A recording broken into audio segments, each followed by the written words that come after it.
The Bronco's headlights cut through the February darkness like surgical blades, slicing the Montana night into fragments of snow and shadow. Lieutenant Colonel Sebastian Cole kept his hands at 10 and 2 on the wheel, his posture military straight, despite 8 hours behind the glass. The highway stretched before him like a ribbon of asphalt pulled taut across the throat of the Rockies, endless and unforgiving. In the passenger seat, Major Grayson Thorne dozed fitfully, his head tilted against the window. Condensation from his breath fogged the glass in rhythmic circles. Thorne was 45, a career intelligence analyst with wire-rimmed glasses and the pallor of a man who'd spent too many years in basement offices reading classified cables. Good man, reliable, the kind of soldier who did his job without asking questions that didn't need answers. Sebastian envied him that simplicity. The radio crackled with static, losing signal as they climbed elevation. Sebastian reached over and killed it. The silence that rushed in to fill the void was absolute, broken only by the steady hum of the engine and the whisper of snow against steel. Outside, the Cascade Range rose like the spine of some ancient sleeping beast. The peaks were lost in cloud cover, invisible, but felt their presence a weight on the landscape. 15 years in West Berlin, 15 years watching the wall. And for what? So he could be pulled back stateside to chase ghosts in the snow. The orders had come down 3 days ago. Short, direct, the kind of directive that didn't invite discussion. Lieutenant Colonel Cole, report to Fort Lewis immediately. Assignment investigate, reported KGB, defector sighting, northern Montana border region. Duration 48 hours maximum. Authorization General Victor Ashford, Pentagon liaison. Victor Ashford, his father's old executive officer. The man who'd stood beside Colonel Robert Cole through a dozen operations Sebastian wasn't cleared to know about even now. Ashford had sent flowers to the funeral in 1980. White lilies. The card had read simply, "He served with honor. 6 years ago. Felt like yesterday." Sebastian glanced at the dashboard clock, 2300 hours. They'd been on the road since 0600, making the long haul from Washington State into the wild country where Montana kissed the Canadian border. This was frontier land, the kind of place where towns were separated by 50 miles of nothing. The mission brief had been sparse to the point of useless. A KGB defector, possibly carrying documents related to something called Operation Redbird. No description, no known associates, just a vague sighting reported by a trucker 2 weeks prior. But General Ashford himself had signed the authorization. That made it official. Sebastian's jaw tightened. He didn't like mysteries. Didn't like the feeling of moving pieces on a board he couldn't see. Cedric would have loved this, a voice whispered in the back of his mind. Your little brother always did like puzzles. Sebastian pushed the thought away. Hard. Cedric was dead. Captain Cedric Cole, U.S. Army Corps of Engineers, killed in an avalanche during a classified survey mission in Alaska, January 1983. Nobody recovered. The mountains had claimed him, and the Army had filed the paperwork, and that was the end of the story.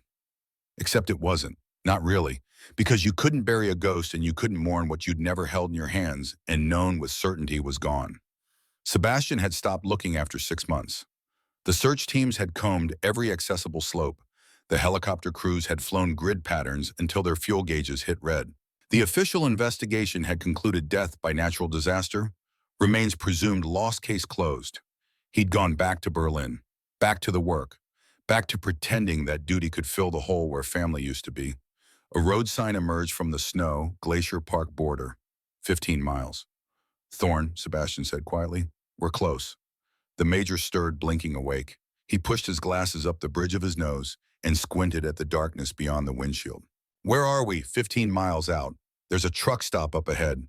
The Grizzly Lodge. We'll start there. You really think we'll find anything? Sebastian didn't answer immediately. Probably not, he admitted, but orders are orders.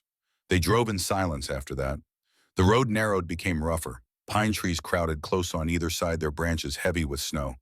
This was the kind of country where you either had four-wheel drive or you stayed home in winter. The Grizzly Lodge appeared like an island in the dark, its neon sign casting a sickly orange glow across the parking lot. The building was squat and functional, all rough-hewn timber and corrugated metal roof. 3 semi-trucks sat in the lot, their engines idling to keep the cabs warm. Steam rose from exhaust pipes ghostly in the cold air. Sebastian pulled in and killed the engine.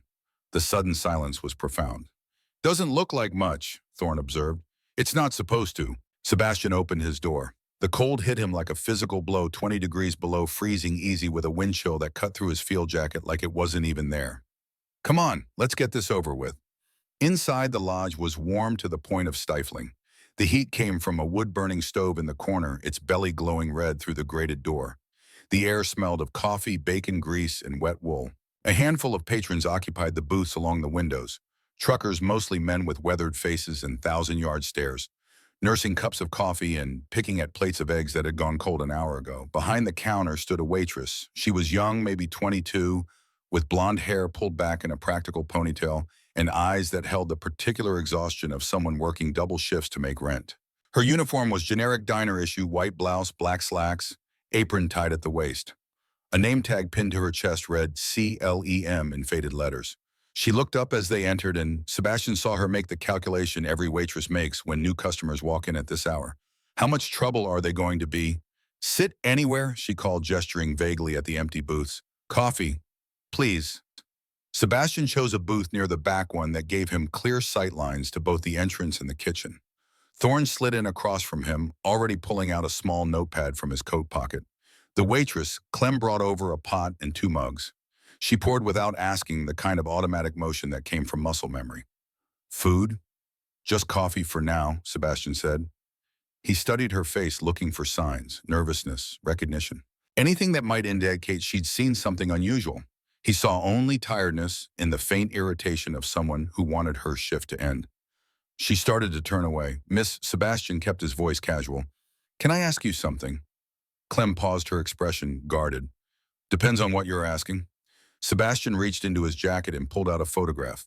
It showed a man in his late 30s, Slavic features, dark hair. Have you seen this man? Would have come through here in the past couple weeks. She glanced at the photo barely a second. No, sorry. You sure maybe he didn't look exactly like this, sir? She cut him off, not unkindly. I serve maybe 200 people a week. Truckers, hunters, the occasional tourist who took a wrong turn. I don't remember faces unless they tip really well or really bad. If your friend came through, I didn't notice. Thorne spoke up. This is a matter of national security. If you have any information, then you should talk to the sheriff. Clem interrupted.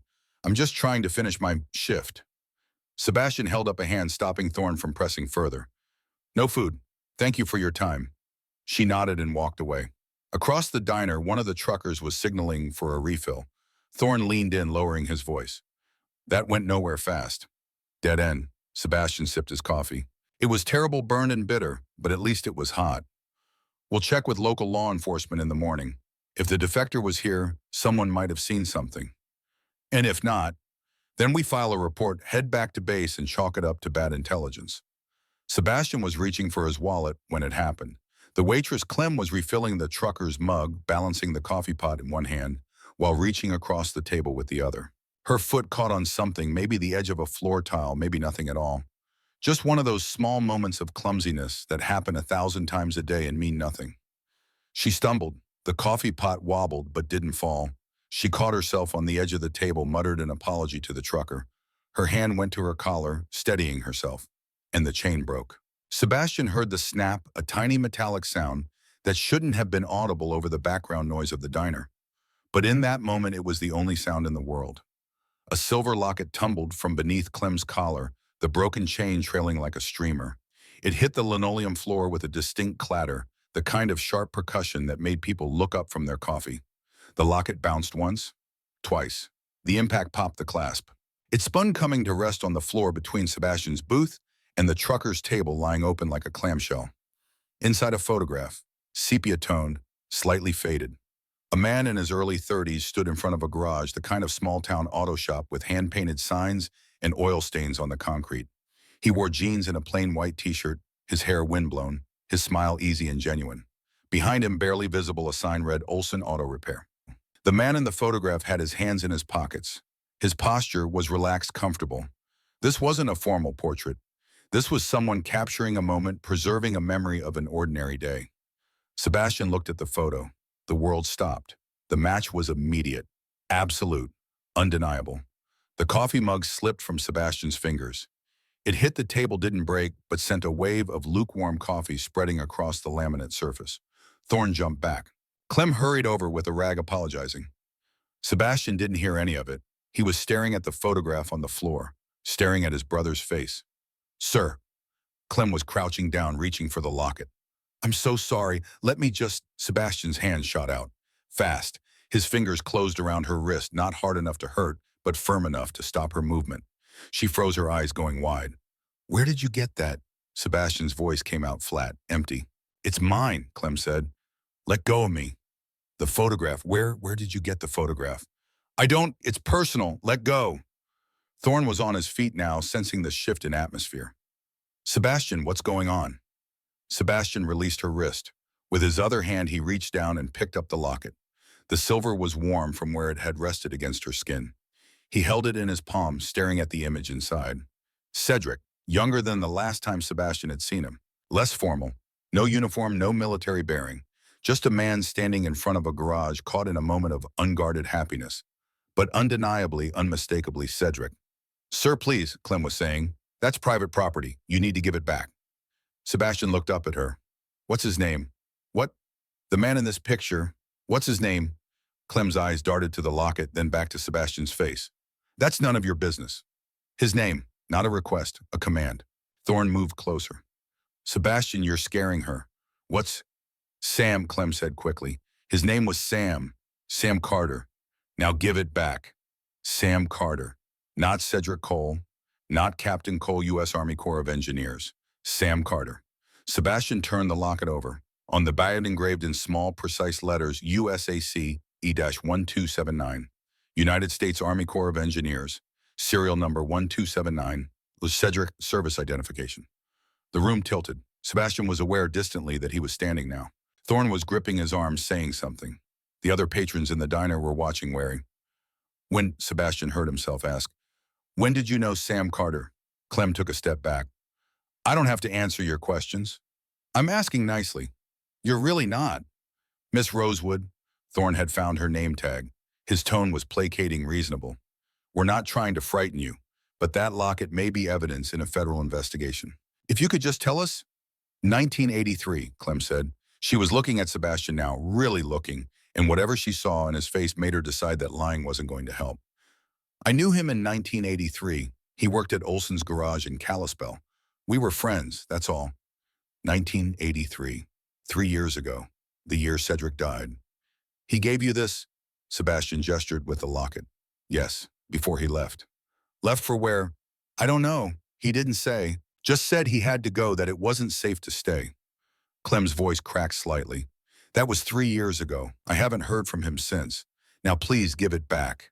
It's all I have left of him. Sebastian looked down at the locket in his hand, at his brother's face frozen in time, captured in a moment that should never have existed. Cedric had been dead, officially dead, for 3 years. The army had closed the file. The memorial service had happened. The flag had been folded and presented to their mother with the standard words of gratitude for sacrifice. But here was a photograph. Dated 1983, based on Clem's testimony, taken after the official date of death, which meant either the photograph was old, mislabeled, or Cedric hadn't died in that avalanche, or someone wanted Sebastian to think he hadn't died. Sebastian's training kicked in. Emotion went into a box.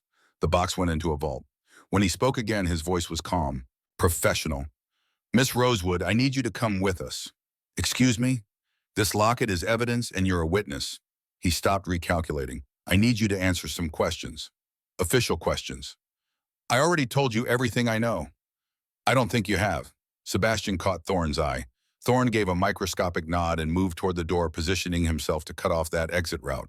And I think you're in danger. If Sam Carter was who I think he was, then the people looking for him might be looking for you too. That hit home. Sebastian saw it in the way her shoulders tensed. I want to call a lawyer, Clem said. You're not under arrest. This is protective custody. One of the truckers stood up from his booth. Big guy, 6'3", easy, with the build of someone who loaded his own cargo. The lady said, leave her alone. You military, federal business, Sebastian said without looking at him. This doesn't concern you. She's scared. That concerns me. The situation was deteriorating. Thorne's hand had moved to his coat, not drawing his sidearm, but ready to. The other truckers were watching, calculating whether they wanted to be heroes tonight. Sebastian made a decision. He reached into his jacket, slowly telegraphing the motion, and pulled out his military ID. He held it up so Clem could see. Lieutenant Colonel Sebastian Cole, U.S. Army Intelligence. The man in that photograph is my brother. He was declared killed in action 3 years ago. You're telling me you saw him alive after that date. That makes you either a liar or a witness to something that could have national security implications. Either way, you're coming with me until we sort this out. Clem stared at the ID, at his face, at the locket in his hand. Your brother, she repeated slowly. Captain Cedric Cole, age 35, Army Corps of Engineers.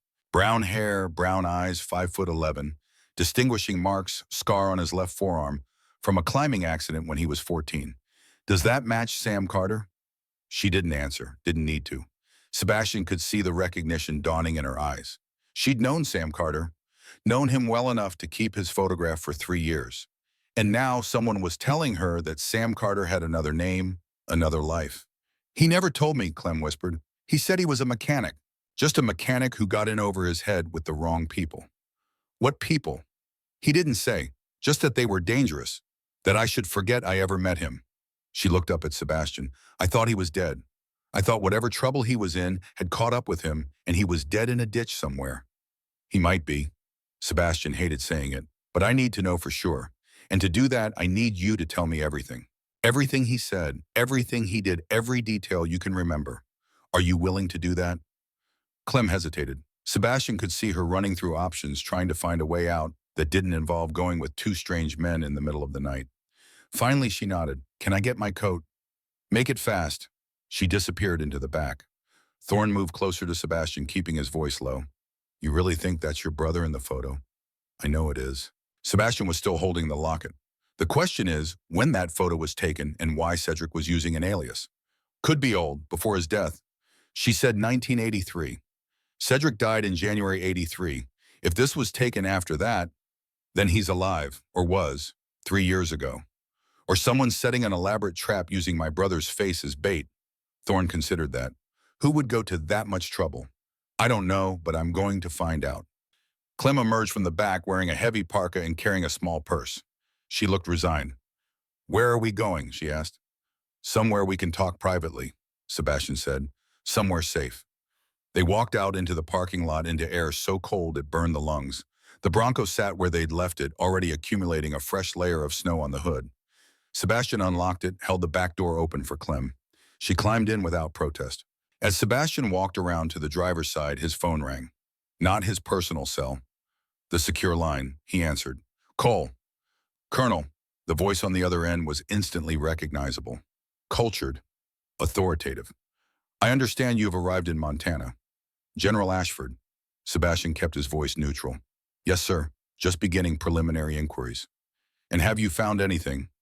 Sebastian looked at the locket in his hand, at Clem sitting in the back of the Bronco. He made a calculation. Fast. Instinctive. No, sir. Dead end so far. We're interviewing locals, but no one's seen the defector. I see. Was that relief in Ashford's voice? Well, keep at it, but don't spend too much time up there. If there's nothing to find, there's no sense freezing to death looking for it. Understood, sir. One more thing, Colonel. If you do find anything unusual, anything at all, I want you to contact me directly before filing any official reports. Is that clear? Sir. There are sensitivities around Operation Redbird. Political sensitivities. We need to handle it carefully. Sebastian's grip tightened on the phone. With respect, sir, that sounds like you're asking me to bypass chain of command. I'm asking you to use discretion. There's a difference.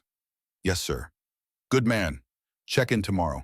And Sebastian, sir, your father would be proud of the work you've done. Don't let sentiment cloud your judgment up there.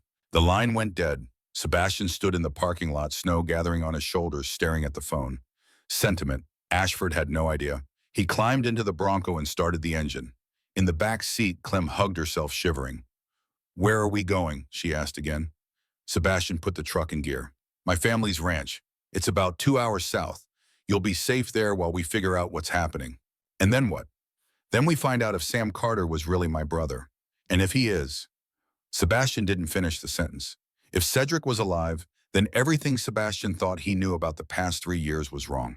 And if Cedric was alive and hiding under an assumed name, there was only one reason he'd do that. Because someone wanted him dead. Someone with enough power, enough reach to make a military officer disappear and make it look like an accident. Someone who might still be looking for him. The Bronco rolled out of the parking lot, its taillights disappearing into the swirling snow. None of them noticed the black sedan parked at the far edge of the lot, its engine running, its windows tinted dark. None of them saw the figure inside lift a radio and speak 3 words into it. They have contact. The Cole family ranch appeared in the pre-dawn darkness like something out of memory. Sebastian had driven these roads 1,000 times as a teenager, as a young officer on leave, as a man coming home to bury his father. The gate stood where it had always stood, iron posts driven deep into Montana bedrock, a simple arch overhead, with the family name worked in wrought steel. He killed the headlights before turning in. The main house sat 300 yards back from the road, a sprawling log structure that had grown organically over 3 generations. His grandfather had built the original cabin in 1923. His father had added the west wing in 1955. Sebastian himself had helped frame the sunroom in the summer of 1964. The barn loomed to the left. Beyond it, barely visible in the starlight, stood Cedric's cabin, a separate building 60 feet from the main house, built the year Cedric turned 21. Sebastian hadn't been inside that cabin since the memorial service. He parked the Bronco between the house and the barn, positioning it so the engine block faced away from the road. Make it harder for thermal imaging to pick up the heat signature. Probably paranoid. But Sebastian had survived 15 years in Berlin by treating every precaution like gospel. In the back seat, Clem had fallen into an exhausted sleep. She stirred now as the engine died, blinking awake with the disoriented confusion of someone who dozed off in one reality and woken in another. "Where are we?" Her voice was thick with sleep. "Home," Sebastian said. Then, realizing how that sounded, "My family's ranch. You're safe here." Thorne was already out scanning the perimeter. "Quiet. It's 4 in the morning. Everything's quiet at 4 in the morning. You know what I mean." Sebastian did. There was quiet, and then there was the kind of quiet that came from being watched. This was just regular quiet, cold and empty and peaceful. The front door of the main house opened, spilling warm light across the porch. A woman stood silhouetted in the doorway. Evelyn Cole, 62 years old, widowed for 6, still rising before dawn because habits formed over 4 decades didn't break. "Sebastian," his mother's voice carried across the yard, sharp with concern. "What are you doing here?" "Change of plans, Mom." He opened the back door, helped Clem out. "I need to impose on your hospitality for a couple days." Evelyn descended the porch steps. As she got closer, Sebastian could see the lines that grief had carved around her eyes. She wore a flannel robe over practical pajamas, and her gray hair was pulled back in a loose braid. Her gaze swept over Sebastian, over Thorne, and settled on Clem. "Who's this?" "This is Clem Rosewood. She's a witness in an investigation. She needs a safe place to stay." "A witness?"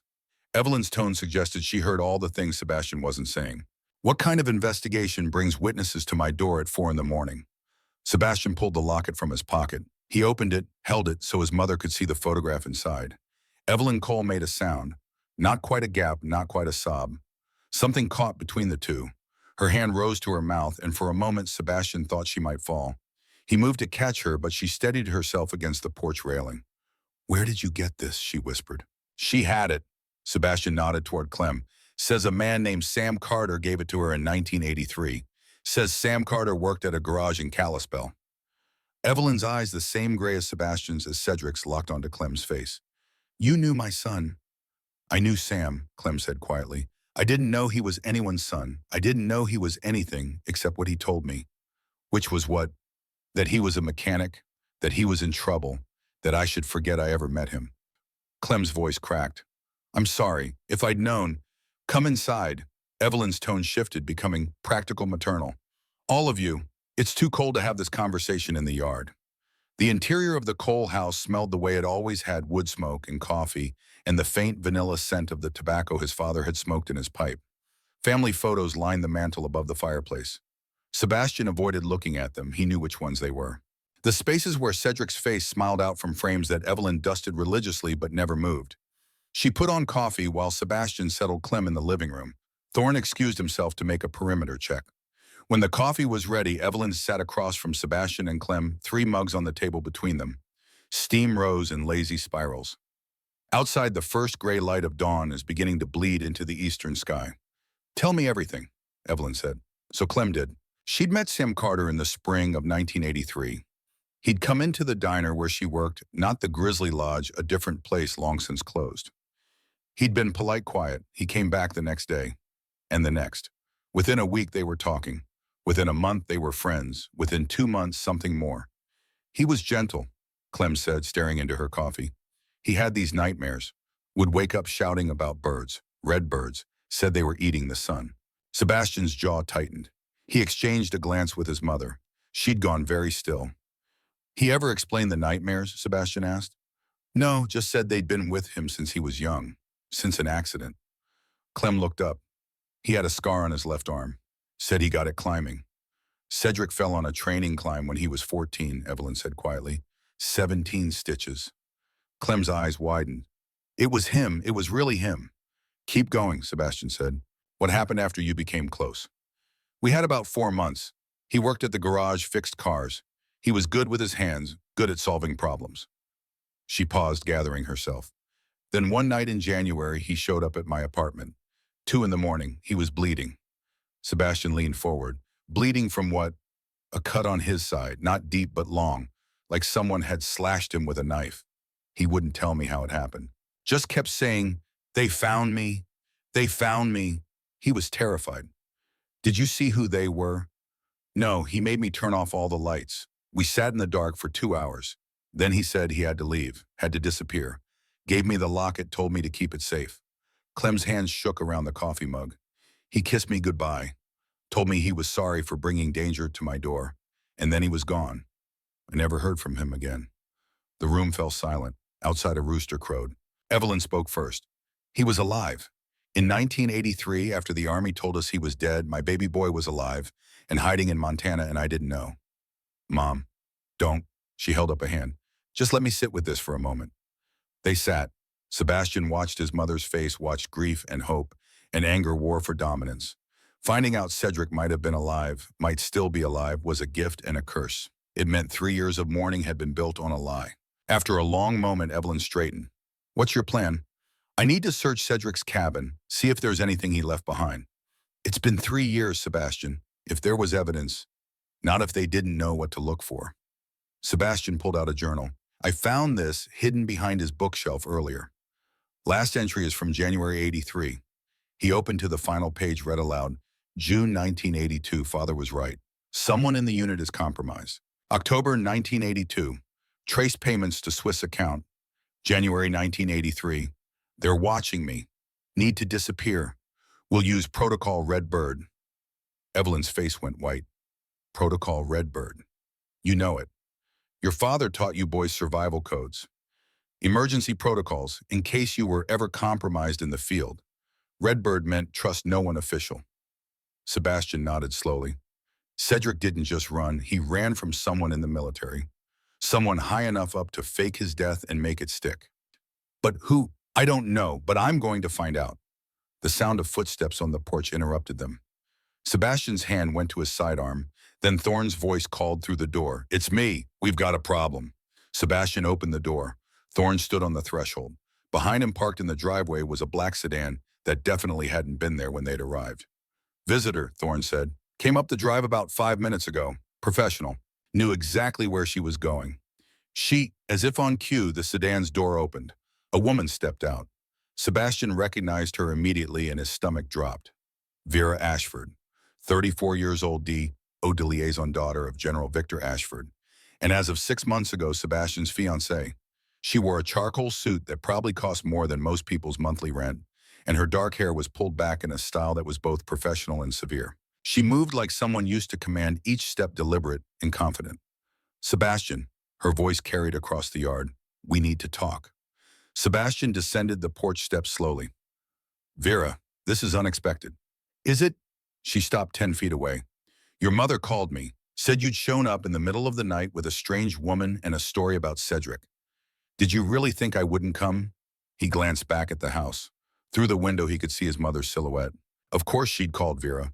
In Evelyn's world, Vera was family, or would be once the wedding happened this June, if the wedding happened.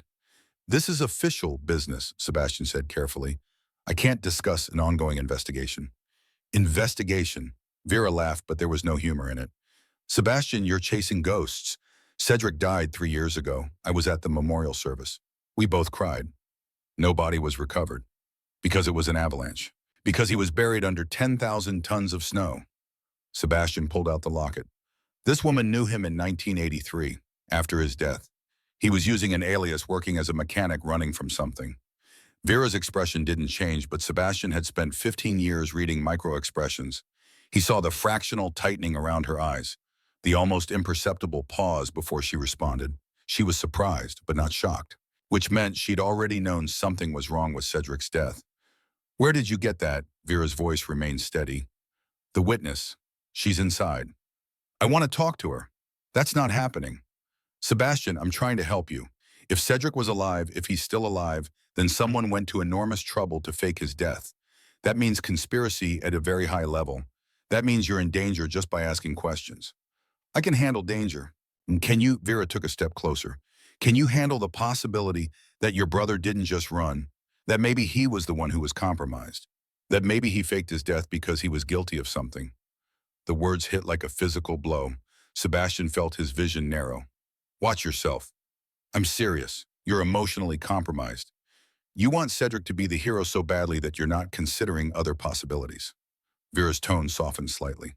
"Come back to DC with me. File a report through proper channels. Let the professionals handle this." "I am a professional." "You're a brother. That's different." They stood facing each other in the gray dawn light, two people who'd shared a bed and made promises, but who suddenly seemed to be speaking different languages. "Did you know," he asked quietly. Vera blinked. "Know what?" "That something was wrong with Cedric's death. That the official story didn't add up." Sebastian Bois did. "You know." The silence stretched. In that pause, Sebastian got his answer. "My father believes Cedric was involved in something classified," Vera said finally. "Something he didn't have clearance for. The avalanche was convenient, but there were questions, inconsistencies. Dad looked into it, but the investigation dead-ended." "Your father looked into it?" "Yes. General Victor Ashford, who was my father's executive officer, who ran Crimson Unit after Dad died." "What does that have to do with—" "Cedric's journal mentions a compromised unit, mentions Swiss bank accounts and payments. What if those payments were going to someone in Crimson Unit?" Vera's expression hardened. "You're accusing my father of treason." "I'm saying there are questions that need answers." "No, you're looking for someone to blame because you can't accept that sometimes good men die for no reason." Vera turned toward her car. "I'm going to pretend this conversation didn't happen. I'm going to give you 24 hours to come to your senses. After that, I'm filing a report with your commanding officer stating that you're suffering from emotional distress and require immediate psychological evaluation." "Vera, 24 hours, Sebastian. Use them wisely." She got into her sedan, started the engine, and drove away without looking back. Thorne approached from where he'd been maintaining a tactical distance. "That went well." "She knew." Sebastian watched the dust settle on the road. "She knew something was wrong and she never told me. Maybe she was trying to protect you. Or maybe she was trying to protect her father."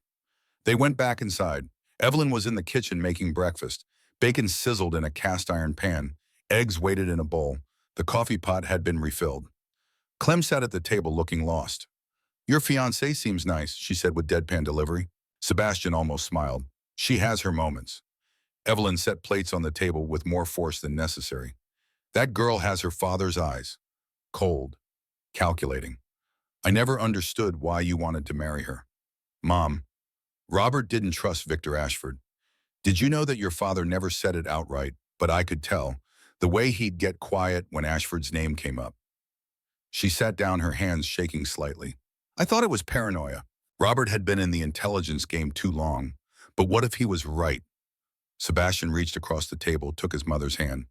"What did Dad say about Ashford?" "Nothing specific, just little things. Watch that one." Once near the end, he said, "If anything happens to me, don't believe the official story."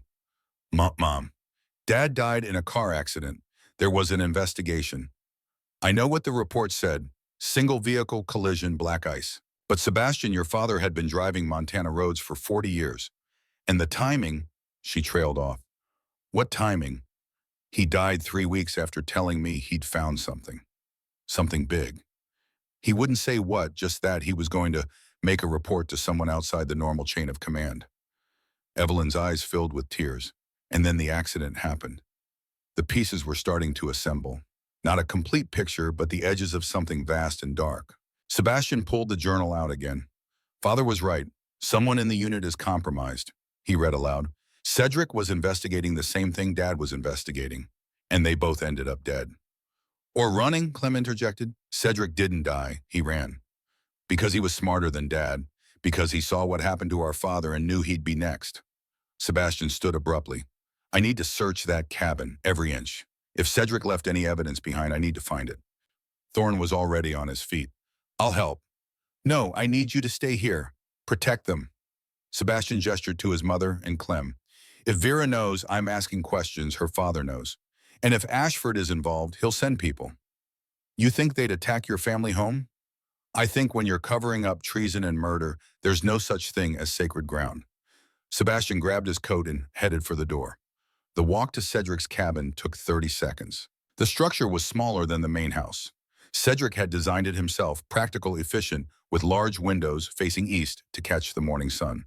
The door wasn't locked. Inside, everything was exactly as it had been 3 years ago. Evelyn had kept it as a shrine. Engineering textbooks lined one wall. Maps of Alaska covered another, red pins marking survey sites. His desk sat beneath the window paper still scattered across it. Sebastian moved through the space methodically. He'd already found the journal, but there had to be more. Cedric was meticulous. If he'd been investigating something dangerous enough to fake his own death, he would have documented it. Multiple copies, multiple hiding places. The bookshelf first. Sebastian pulled every volume. Nothing. The desk next. Every drawer removed, inspected. Nothing. The floorboards. Sebastian got on his hands and knees. Found 3 loose planks, but the spaces beneath held only dust. 45 minutes of searching yielded nothing new. Sebastian sat on the floor, frustration building. He was missing something. Then he remembered. Redbird Protocol. Trust no one official. And their father's voice teaching 2 boys survival skills. If you need to hide something, hide it where people will look but not see. Hide it in plain sight. Sebastian's eyes swept the cabin again, looking not for hiding places, but for things that should be there but weren't, or things that were there but shouldn't be. His gaze settled on the maps. Alaska, survey sites, red pins marking locations. But Cedric had been a Corps of Engineers officer. His job was infrastructure, assessment, dams, bridges, roads. So why were half the pins in the middle of nowhere? In wilderness areas where no construction would ever be approved, Sebastian approached the wall. There were 17 pins total. He pulled the first one, examined it. Just a pin. He tried the second. The third. The 7th pin was different. Heavier. The head unscrewed. Inside was a microfilm canister. Sebastian's pulse quickened. He worked faster now, found 3 more with hidden canisters. 4 total. He laid them out on the desk. Each one was labeled with a date written in Cedric's precise handwriting. June 1982, October 1982, December 1982, January 1983. A timeline, a record. But Sebastian didn't have a microfilm reader. He'd need to get these to a facility with the right equipment, which meant entering official channels, which meant General Ashford would know. He was so focused on the problem that he almost missed the sound of vehicles approaching. Almost. Sebastian moved to the window, staying back from the glass. 2 black Suburbans were coming up the drive, moving fast. They didn't slow at the gate. His hand went to his sidearm. The Suburbans stopped in front of the main house. Doors opened. 4 men emerged from each vehicle. 8 total. They moved with military precision, wearing civilian clothes but carrying weapons openly. Sebastian keyed his radio. Thorne, we have company. 8 hostiles, professional grade. Get everyone to the safe room. The safe room was a Cold War relic. Robert Cole had built it in 1962, a reinforced concrete bunker beneath the main house, accessed through a hidden door in the pantry. Thorne's voice came back tight with tension. Copy. Moving now. What's your position? Cedric's cabin. I'm boxed in. Can you make it to the barn? Sebastian assessed. 30 yards of open ground. The hostiles were focused on the main house, but the moment he moved, he'd be visible. Negative, I'm going to ground here. Do not engage unless they breach the safe room. Understood. Sebastian. That's an order, Major. He clicked off before Thorne could argue. Through the window, Sebastian watched the 8 men spread out. 4 moved to cover the exits of the main house. The other 4 approached the front door. The leader knocked. Polite, professional. Evelyn opened the door. Sebastian couldn't hear what was said, but he saw his mother's body language. Stiff. Defensive. The leader pushed past her, entered the house. His team followed. Sebastian's finger tightened on his pistol grip. Every instinct screamed at him to go to fight to protect his mother. But Thorne was there. And the safe room was built to withstand anything short of direct explosive breach. 2 minutes later, the team emerged, empty-handed. The leader spoke into a radio, listened, nodded. Then he turned and looked directly at Cedric's cabin, directly at Sebastian's position. Sebastian dropped below the window line. They knew he was here, which meant either they had thermal imaging or someone had told them. Either way, he had about 30 seconds. The microfilm canisters sat on the desk. Evidence, proof of whatever Cedric had died for or faked his death to protect. Sebastian grabbed all four, shoved them in his jacket pocket. The cabin had 2 exits, front door and back window. Both would be covered by now. Fighting his way out against 8 trained operators with only his sidearm and no body armor was suicide, which left going to ground. The cabin didn't have a basement, but it had a crawl space. Sebastian moved fast. He pulled up the rug, found the access panel. 18 inches of clearance, dirt floor, darkness. He heard boots on the porch. Sebastian dropped into the crawl space, pulled the panel closed above him, positioned the rug as best he could from below. Then he went utterly still, controlling his breathing, a meditation technique learned in survival school. Become nothing, become invisible. The door crashed open, footsteps above, heavy, military boots. Clear, a voice, male, American accent, professional. Check everything. Another voice, authority, the leader. He was here. Heat signature is still fresh. They tore the cabin apart. Sebastian heard books hitting the floor drawers, being yanked out, furniture overturned. They were systematic, thorough. A boot stomped directly above Sebastian's head. Dust rained down through the floorboard gaps. Nothing, the first voice reported. Back windows locked from inside, another voice called. He didn't leave that way. Then where the hell is he? Silence. Burn it, the leader said finally. Sir, burn the cabin. If he's got evidence hidden here, we destroy it. If he's somehow still inside, we flush him out. What about the family? The family is secured. They can't report what they can't see. Footsteps retreated. The cabin door slammed. Sebastian waited, counted to 60, then 80. Smoke began seeping through the floorboards. They'd actually done it. Set fire to his brother's cabin with Sebastian inside. He had maybe 3 minutes before the smoke killed him, maybe 5 before the floor collapsed. Sebastian shoved the access panel up, rolled out into the cabin. Smoke billowed from the front room. They'd used accelerant, probably gasoline. The fire was spreading fast. The back window was his only option. Sebastian grabbed a chair, hurled it through the glass. The window exploded outward. He dove through, hit the ground hard, rolled to absorb impact. Came up running. Gunfire erupted. Automatic weapons. Rounds chewed up the dirt around his feet. Sebastian zigzagged, using every evasion technique drilled into him during 20 years of service. Made it to the barn, crashed through the door, kept moving. The barn was dark, filled with shadows and the smell of hay and motor oil. Sebastian vaulted over a workbench, put a tractor between himself and the door. The shooting stopped. Footsteps outside. Tactical positions being taken. Colonel Cole, the leader's voice. This doesn't have to end badly. Give us what your brother left. You walk away. You have my word you won't be harmed. Sebastian didn't waste breath responding. He moved deeper into the barn toward the back where his father had kept the hunting rifles. Found the cabinet. Locked. Shot the lock off with his pistol. Grabbed a Remington 700. Checked the chamber. Loaded. His father had always kept his weapons ready. Last chance, Colonel. Sebastian settled into a shooting position behind a hay bale. Come and get me, he called back. The barn door exploded inward. Flashbang grenade. Sebastian had anticipated it, had his eyes closed, mouth open to equalize pressure. Still, the concussive wave felt like being hit by a train, but he could still fight. The first man through the door took a rifle round to the chest. Body armor stopped the kill shot, but the impact knocked him down. The second man took Sebastian's second shot in the thigh, dropping him screaming. Return fire shredded the hay bale. Sebastian moved, combat crawled to a new position. Fired twice more. One hit, one miss. This was untenable. He was outnumbered, outgunned, pinned down. He needed a miracle. He got one. The sound of helicopter rotors. But not the enemy's. This one was bigger. Military. A Huey painted in army green. It descended into the ranch yard rotors, whipping up a storm of dust and snow. The side door opened and a squad of soldiers in full combat gear fast roped down. The black-clad operators hesitated, confused. The newcomers weren't confused at all. They opened fire with professional precision. 3-round bursts. Controlled. Devastating. The operators ran for their Suburbans. They didn't make it. The soldiers cut them down or forced them to ground hands behind heads. Sebastian emerged from the barn rifle still at ready. A figure approached from the helicopter, an officer in a colonel's uniform. "Lieutenant Colonel Cole," the officer shouted over the rotor wash. "That's me. Colonel James Mercer, C.I.D. Your Major Thorne made a very interesting phone call to my office 20 minutes ago.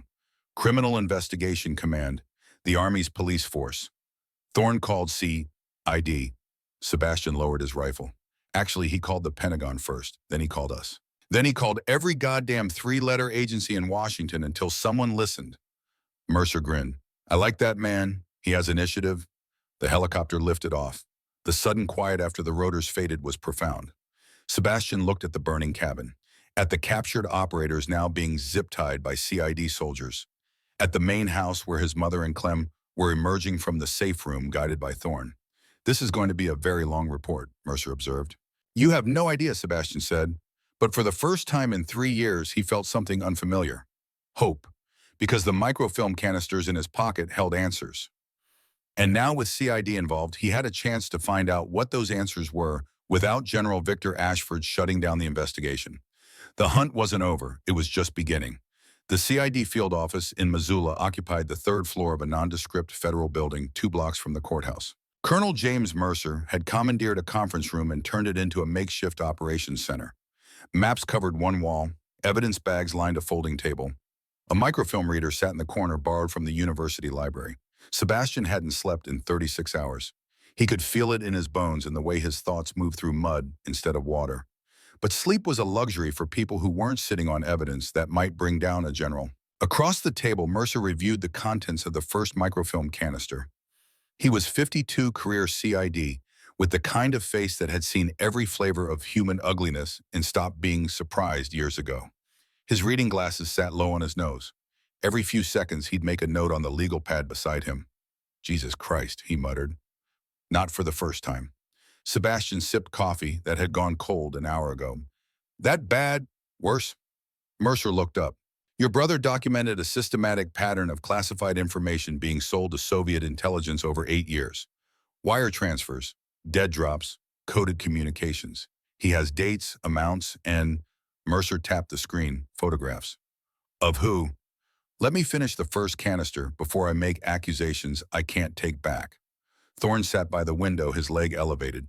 He'd taken shrapnel during the firefight at the ranch, nothing serious but enough to require stitches and painkillers. He'd refused to stay at the hospital, said he wanted to see this through. The door opened. A CID agent named Morrison entered carrying a file folder. "Sir, we've got preliminary IDs on the attackers." Mercer gestured for him to continue. "All 8 are former military, special forces backgrounds. 5 from Delta, 2 from Rangers, 1 Navy SEAL. All were discharged within the past 3 years. On paper, they're working for a private security contractor called Apex Solutions based out of Virginia." Apex Solutions. Mercer wrote the name down. "Who runs it?" "That's where it gets interesting. The company was incorporated in 1983. The CEO is listed as Michael Brennan, former Army colonel, retired. But when we pulled Brennan's file—" Morrison paused. "He served in Crimson Unit, directly under General Victor Ashford. The pieces were falling into place. Ashford's running a private army," Sebastian said quietly. "Former Crimson Unit operators officially discharged, but still taking orders, cleaning up loose ends." "That's one theory." Mercer returned to the microfilm. "Let's see if your brother's evidence supports it." 20 minutes later, Mercer removed his glasses and pinched the bridge of his nose. "Okay, I need to make a phone call. A very carefully worded, very sensitive phone call to someone at DOD who isn't in Ashford's pocket." "You believe it?" Sebastian asked. "I believe your brother was a meticulous investigator. Whether it's enough to convict a 2-star general?" Mercer shrugged. "That's above my pay grade, but it's enough to start an official investigation. Ashford will know the moment you make that call, which is why I'm going to make several calls simultaneously to several different agencies. FBI, CIA, Senate Intelligence Committee. Cover all the bases so he can't shut us down quietly." Mercer stood. "In the meantime, I need you to tell me everything about your brother's disappearance." Sebastian spent the next hour walking Mercer through the official story, the Alaska assignment, the avalanche, the search efforts, the memorial service. When he finished, Mercer leaned back in his chair. Your brother was good. Faking your own death in an avalanche is textbook, no body plausible, environmental hazard difficult to investigate. But it requires help, someone to file the right reports. Who had that kind of access? Your brother's commanding officer on the Alaska assignment, a Major Paul Henderson. Mercer consulted his notes. Henderson filed the initial incident report, led the search effort, signed off on the presumptive death declaration. Where's Henderson now? Retired, 1984, lives in Seattle. Mercer made another note. I'll have someone interview him, quietly. The conference room door opened again. This time it was a woman in an FBI windbreaker. Special Agent Sarah Chen, 38, with sharp eyes and the no-nonsense demeanor of someone who'd worked organized crime for a decade. Colonel Mercer, she said, we have a problem. Only one answer. General Ashford just held a press conference 20 minutes ago. He announced that Lieutenant Colonel Sebastian Cole is under investigation for misappropriating classified materials and is considered armed and dangerous. There's a bolo out for your arrest, Colonel. Sebastian felt the floor tilt. He's getting ahead of the story. And he's using the media to do it, Chen agreed. Smart. By the time we can prove your innocence, the damage to your credibility will be done. Mercer swore, loudly. Can we counter-release Cedric's evidence? Not without compromising the investigation. And if we go public before we have ironclad proof, Ashford's lawyers will tear it apart. Chain of custody issues. Authentication questions. The microfilm could be doctored. We need more. We need Cedric, Sebastian said. A live witness. Someone who can testify to what he saw. The microfilm is evidence, but a human being is proof. Thorne spoke up from his position by the window. Then we find him. He's been hiding for 3 years. But he left breadcrumbs for Sebastian to follow. The locket, the journal. Maybe he left more. Sebastian pulled out the journal, flipped through the pages again. If Protocol Redbird fails, go to the Eagle's Nest, he read aloud. Dad had an observation post, a shelter he built in the Sawtooth Mountains during the Cold War. He called it the Eagle's Nest. Idaho, Mercer said. That's federal land, wilderness area, perfect place to disappear. It's also 300 miles from here. In February, through mountain passes that get 40 feet of snow. So we use a helicopter. Ashford controls military aviation assets in this region. The moment we request a bird, he'll know where we're going. Chen crossed her arms. What about civilian charter companies? Possible, but still requires flight plans, which means a paper trail. Thorne shifted his weight, grimacing as his injured leg protested. We drive. Take snowmobiles for the last stretch. Low profile, old school. That's an 8-hour drive minimum, Mercer pointed out. Plus however long to reach the observation post on snowmobiles. Call it 12 hours total. Ashford's people could intercept us anywhere along the road. Not if we don't go the direct route. Sebastian traced a line on the map. We go south first into Wyoming. Make it look like we're heading for Cheyenne, then cut west through Idaho backcountry. Add time, but it's less predictable. Mercer considered this. You're assuming Cedric is even there. It's been 3 years. He could be anywhere. He's there. Sebastian said it with certainty. The journal, the locket, the microfilm, it's all a trail. Cedric knew I'd find it eventually. He's waiting. Or he's dead. Then we find his body and give him a proper burial. Either way, this ends. Chen stepped forward. I'm coming with you. Mercer frowned. Agent Chen. If we find Cedric Cole alive, he's a witness in a federal investigation. FBI jurisdiction. You need me there for legal cover. She's right, Sebastian admitted. Plus an extra pair of hands doesn't hurt. Mercer sighed. Fine, but I'm sending a team behind you. 2 hours delay. If you run into trouble, you'll need backup. No, Sebastian's tone left no room for argument. A team means vehicles, communications, a footprint. Ashford's people will see it coming. We go small, 4 people maximum. Fast and quiet. 4 me, Thorne, Agent Chen, and Sebastian paused. Clem. Everyone stared at him. The waitress, Mercer said. Are you serious? She knew Cedric in 1983. She might be the only person he'll trust if we actually find him. And she's a witness. Keeping her close keeps her safe. Or gets her killed. Ashford's people already know about her. They tracked us to the ranch. Leaving her behind just makes her a target. Sebastian met Mercer's eyes. She comes with us, or I don't go at all. It was a bluff. Barely. But Mercer bought it. Your funeral, the colonel muttered. When do you leave? 2 hours. We'll need snowmobiles, cold weather gear, and weapons that won't freeze. I can arrange that. What about transportation to the staging area? Civilian vehicle. Something that won't stand out. A pickup truck with four-wheel drive. Chen nodded. I'll requisition one from the FBI motor pool, unmarked. Good. Sebastian folded the map. Once we have Cedric, once we have his testimony, we come back and we end this. Ashford, his private army, everyone involved.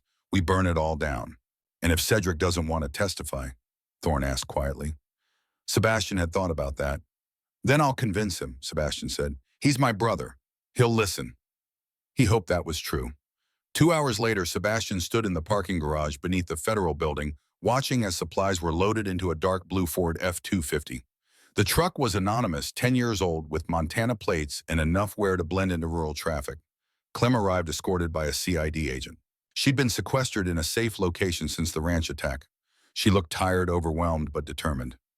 They said you want me to come with you, she said, to find Cedric. If you're willing, no one's forcing you. Clem laughed a short, bitter sound. I've been kidnapped, interrogated, shot at, and now apparently I'm wanted for questioning in a federal conspiracy. At this point, I figure I might as well see it through. It's going to be dangerous. Everything's been dangerous since I dropped that locket. She looked at Sebastian steadily. And if there's a chance Sam Cedric is alive out there, then I want to be there when you find him. I want answers too. Sebastian respected that. Get in, we leave in 5 minutes. Thorne was already in the passenger seat, his rifle case stowed behind him. Chen took the driver's position. She knew the Idaho backcountry had worked cases there during her bureau days. That left Sebastian and Clem in the back seat. As Chen started the engine, Mercer appeared at the driver's window. He handed over a satellite phone. Emergency use only. The frequency is encrypted, but Ashford might have the capability to triangulate if you use it. So make it count. Understood. And Sebastian, Mercer's expression was grave. Whatever you find out there, whether it's your brother or just more questions, be careful. Ashford's gotten away with murder for 6 years. Men like that don't stop. They double down. I know. The F-250 rolled out of the garage into the weak afternoon sunlight. February in Montana meant sunset by 5 p.m. They had maybe 3 hours of daylight left. Chen navigated through Missoula's downtown, then onto Highway 93 southbound. The road stretched ahead, flanked by snow-covered fields and distant mountains. Traffic was light, a few semis, some local traffic. But Sebastian watched anyway, checked mirrors, looked for patterns. They drove in silence for the first hour. Thorne dozed, the painkillers catching up to him. Clem stared out the window. Chen maintained a steady 70 miles per hour. Sebastian used the quiet to think. The Eagle's Nest observation post had been built in 1962 during the Cuban Missile Crisis. His father had been convinced nuclear war was imminent and wanted a fallback position for the family. He'd chosen a location in the Sawtooth Wilderness, remote, defensible, with a natural spring for water. Robert Cole had taken both his sons there exactly once in the summer of 1965. Sebastian had been 17. Cedric 14. They'd hiked in over 2 days learning survival skills. It had been one of the last good memories before everything got complicated. Now, 21 years later, Sebastian was trying to remember every detail of that trip. The route, the landmarks, the hidden entrance.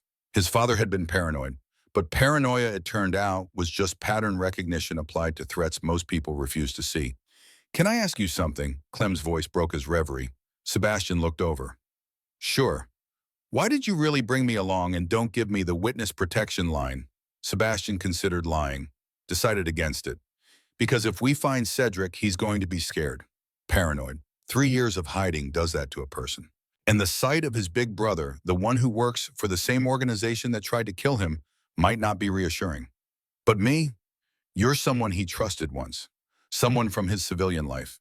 You might be the only person who can talk him down from whatever ledge he's standing on. Clem absorbed this. You think he's lost it? I think isolation and fear do things to the mind. I think 3 years of looking over your shoulder, never trusting anyone, living like a hunted animal, that changes you. And I think when we find him, he might not be the man either of us remember. But you're going anyway. He's my brother. Clem nodded slowly. Sam told me once that he had family, that he'd walked away from them to keep them safe. She paused. He talked about his brother sometimes. Said his brother was the best soldier he'd ever known. Said if anyone could survive the end of the world, it would be him. Sebastian felt something tighten in his chest. He said that, yeah, he also said his brother scared him a little. Said you were so dedicated to duty, to the mission, that you sometimes forgot there were other things worth fighting for. He wasn't wrong. Is that why you're doing this, to prove him wrong? I'm doing this because it's the right thing to do, because I failed him once. When the army said he was dead, I believed it. I stopped looking after 6 months. And if he was out there hiding, surviving, needing help, I wasn't there. You didn't know. I should have. I should have trusted my instincts. The truck crested a hill. In the distance, the Bitterroot Range rose like a wall of white against the darkening sky. Chen glanced in the rearview mirror. We've got company. Sebastian turned. A mile back, a dark SUV had appeared. It maintained distance, but it matched their speed exactly. How long? He asked. Since we left Missoula. I didn't say anything because I wanted to see if it was coincidence. It's not. Thorne was awake now, alert, despite the drugs. Can you see the plates? Too far, but it's maintaining professional surveillance distance. Ashford's people, Sebastian said. Or FBI counterintelligence, Chen countered. Or CIA. We kicked over a hornet's nest. Everyone wants to know where we're going. Can we lose them? Chen smiled. It wasn't a nice smile. We're about to find out. She waited until they reached a stretch of highway bordered by thick forest. No other traffic visible. Then she accelerated hard, the F-250's engine roaring. The SUV matched speed. Chen took the next exit, a small county road that led into the mountains. The truck's suspension groaned as they hit rough pavement. She pushed the speed up to 60, too fast for the conditions. The SUV followed. They're committed, Thorne observed. Chen took a hard left onto what was barely a road, more like a logging trail, unpaved, covered in ice. The truck fishtailed. She corrected, accelerated again. Behind them, the SUV hesitated. Just for a second. Then it followed. Bad decision. The logging road climbed steeply, switchbacking up the mountainside. Chen took the turns with precision, using the truck's momentum to slide through corners. She knew this road. Had used it before Sebastian realized. The SUV was struggling. Lower clearance, lighter weight, wrong tires. It fell back.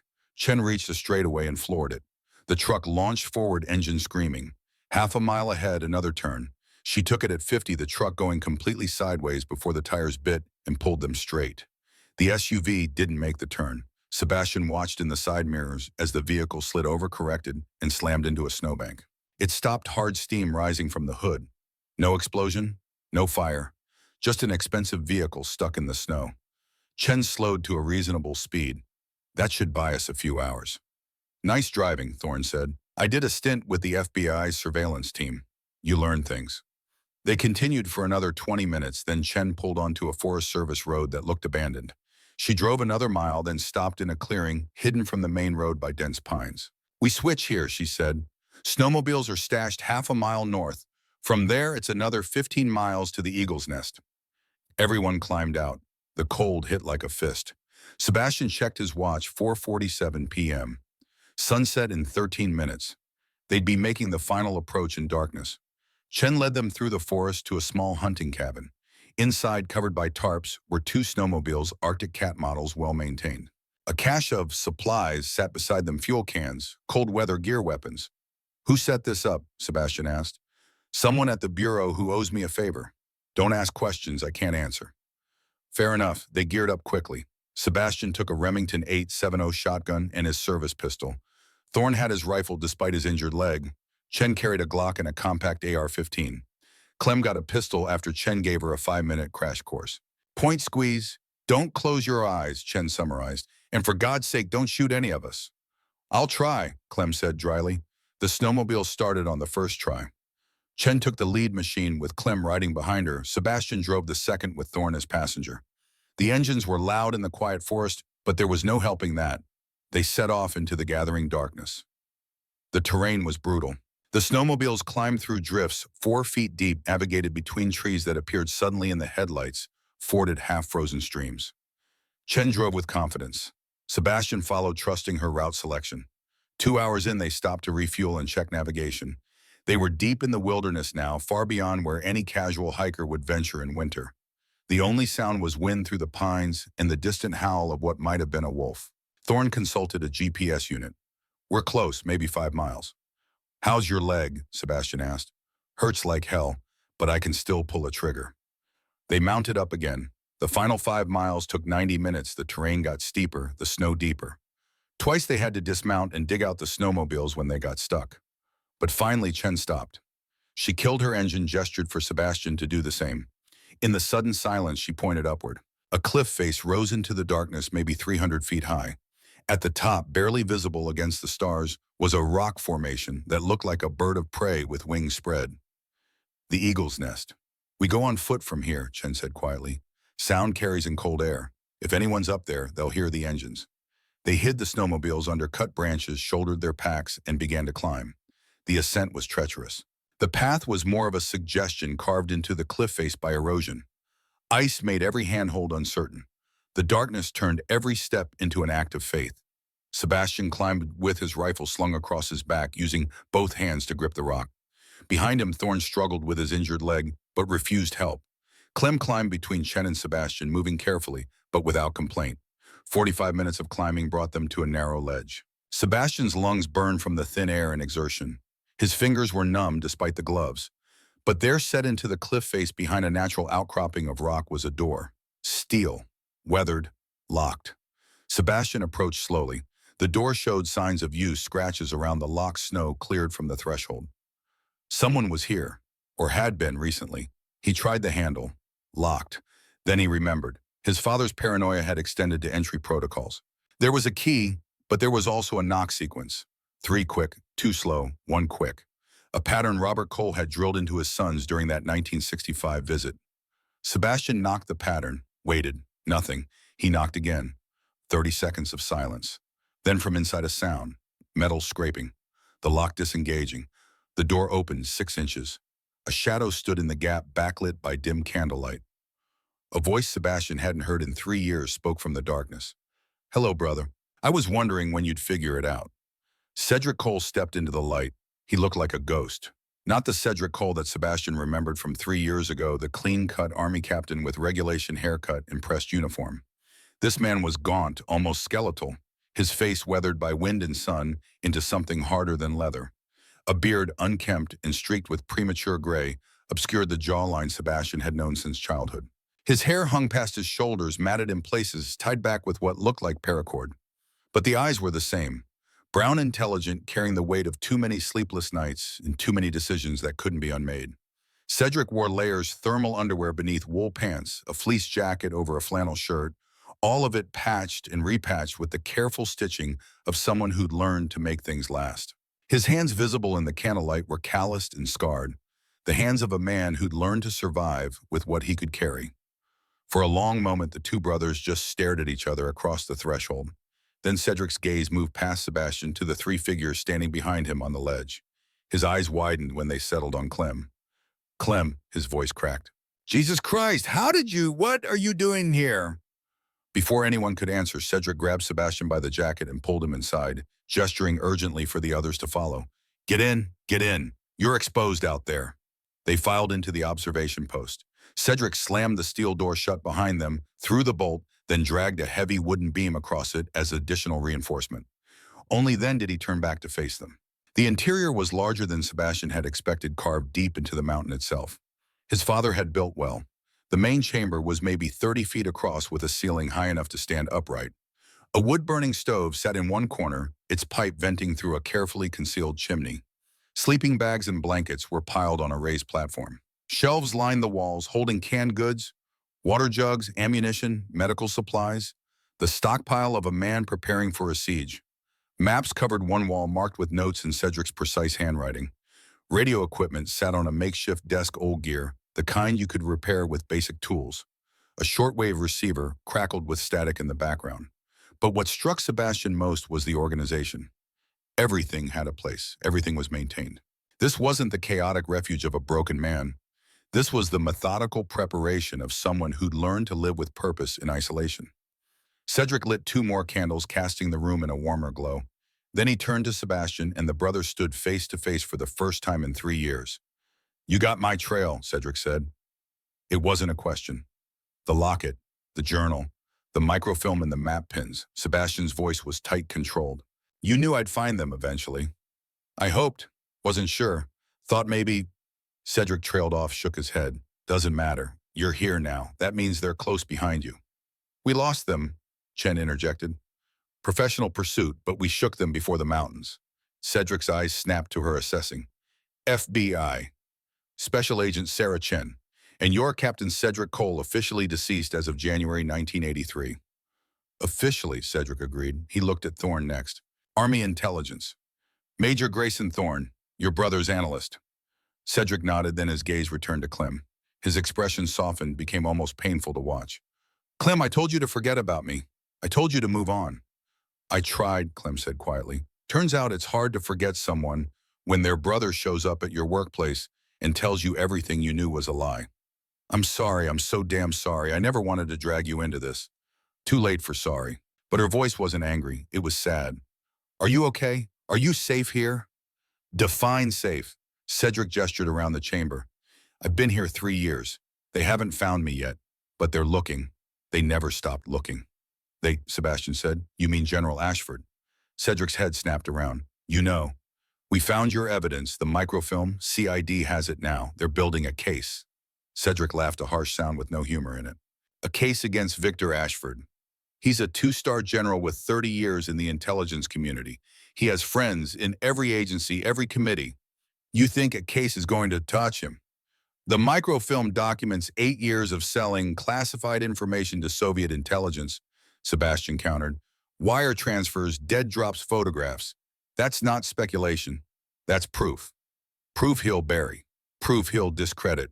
Proof he'll make disappear, just like he made Dad disappear, just like he tried to make me disappear. Cedric moved to the map wall, traced a finger along a series of marked locations. You want to know how deep this goes? Ashford didn't just sell secrets. He built an entire network. Officers in every branch, contractors, politicians. The Crimson Unit wasn't disbanded in 1980. It went private. Apex Solutions is just the tip. There are 6 other companies all connected, all doing his dirty work. Sebastian felt the ground shifting beneath him. 6 companies. At minimum, maybe more. I stopped counting after I hit 12 names on the payroll. Cedric pulled down a notebook, flipped it open. Here, these are the people I documented.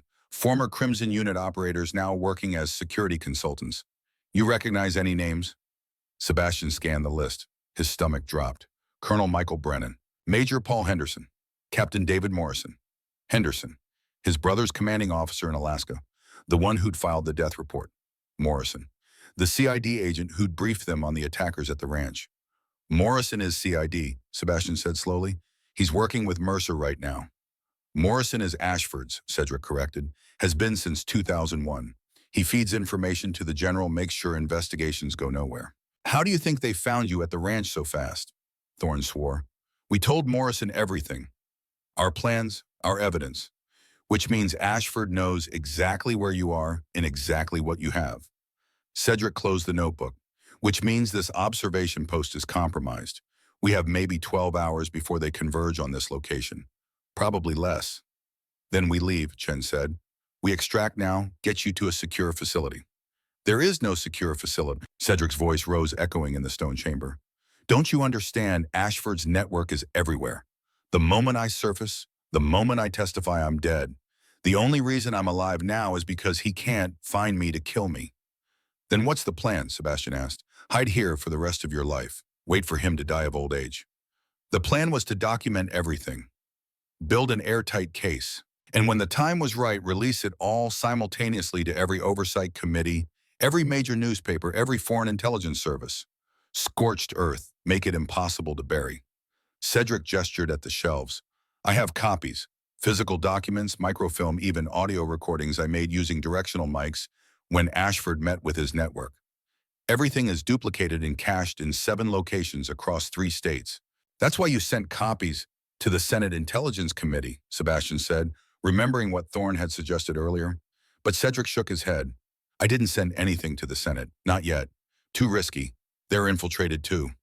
Sebastian's blood went cold. Then who? The sound of helicopter rotors cut through the night air. Distant but growing louder. Everyone froze. Cedric moved to a slit window barely 6 inches wide, carved at an angle to prevent direct sight lines, and peered out. His face went pale in the candlelight. 4 birds, he said quietly. Military configuration, troop transports. He turned back to the group. They're here. How? Chen demanded. We weren't followed. I know we weren't followed. Sebastian pulled out the satellite phone Mercer had given him. The one he hadn't used. The one that was supposed to be encrypted. But if Morrison was compromised. The phone, Sebastian said. It's a tracker. Cedric grabbed it from his hand, examined it. GPS transponder. Passive signal. You wouldn't know it was broadcasting. He crossed to the stove, opened the iron door, and threw the phone into the flames. Too late now. They've had your location for hours. The helicopter sound was growing louder, multiple engines overlapping. Through the narrow window slit, searchlights began to probe the mountainside. Defensive positions, Sebastian ordered. He checked his shotgun, made sure he had extra shells. Thorne moved to cover the door, his rifle at ready, despite his injured leg. Chen took up position near the window slit with her AR-15. Clem stood in the center of the room holding her pistol with white-knuckled grip. She looked terrified but determined. Cedric moved to a section of wall and pulled aside a tarp, revealing a cache of weapons Sebastian's father had stockpiled decades ago. Rifles, ammunition, grenades, some of it dated, but all of it maintained. Dad was preparing for World War III, Cedric said, pulling out an M16. Never thought I'd be grateful for his paranoia. How many entrances? Sebastian asked. 2, the main door you came through and an emergency exit that leads to a cave system on the north face. It's narrow, defensible, but it opens onto a sheer drop. Only way down is rappelling. I have ropes, but it'll take time. Then we hold them here, Sebastian said. Buy time to prepare the escape route.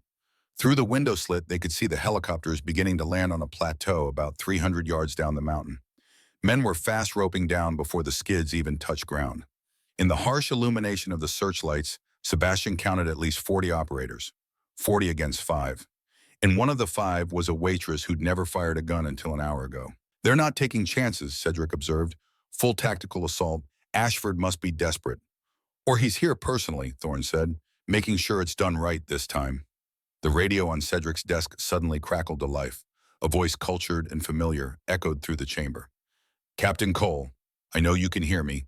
This is General Victor Ashford. I'm giving you one chance to end this without further bloodshed. Surrender yourself and the evidence. In exchange, I'll allow your brother and his companions to leave unmolested. You have my word as an officer. Cedric stared at the radio for a long moment. Then he picked up the handset. Your word as an officer, Cedric said into the microphone. That's rich coming from a man who murdered his commanding officer and has been selling state secrets to the Soviets for a decade. Static, then, your father was going to expose an operations that kept this country safe, Cedric. He was the traitor, not me. Everything I did to maintain strategic advantage in an impossible war. You did it for money. I have the bank records. Swiss accounts, Cayman Islands, Panama. $12 million over 8 years. Operational funding, untraceable resources for missions Congress would never approve. You're too naive to understand the realities of intelligence work. I understand you killed my father. I understand you tried to kill me. I understand you're willing to murder an entire team tonight to cover your crimes, just saying though. Cedric's voice was steady cold. And I understand you're never going to stop. So no, General, I'm not surrendering. Come and get me. He switched off the radio. Well, Chen said dryly, that could have gone better. He was never going to let us leave, Sebastian said. This way, at least we're not pretending. Cedric moved to the emergency exit, began checking the rappelling gear. Give me 10 minutes to set up the escape route. Can you hold them for 10 minutes? Sebastian looked at the steel door. The narrow window slits, the stone walls that had withstood 6 decades of Montana weather. We can hold them for 10 minutes. Then I suggest you get started. Cedric paused, looked at his brother. Sebastian, if I don't make it out of this, you're making it out. If I don't, the cache locations are written in code in my journal, the one you already found.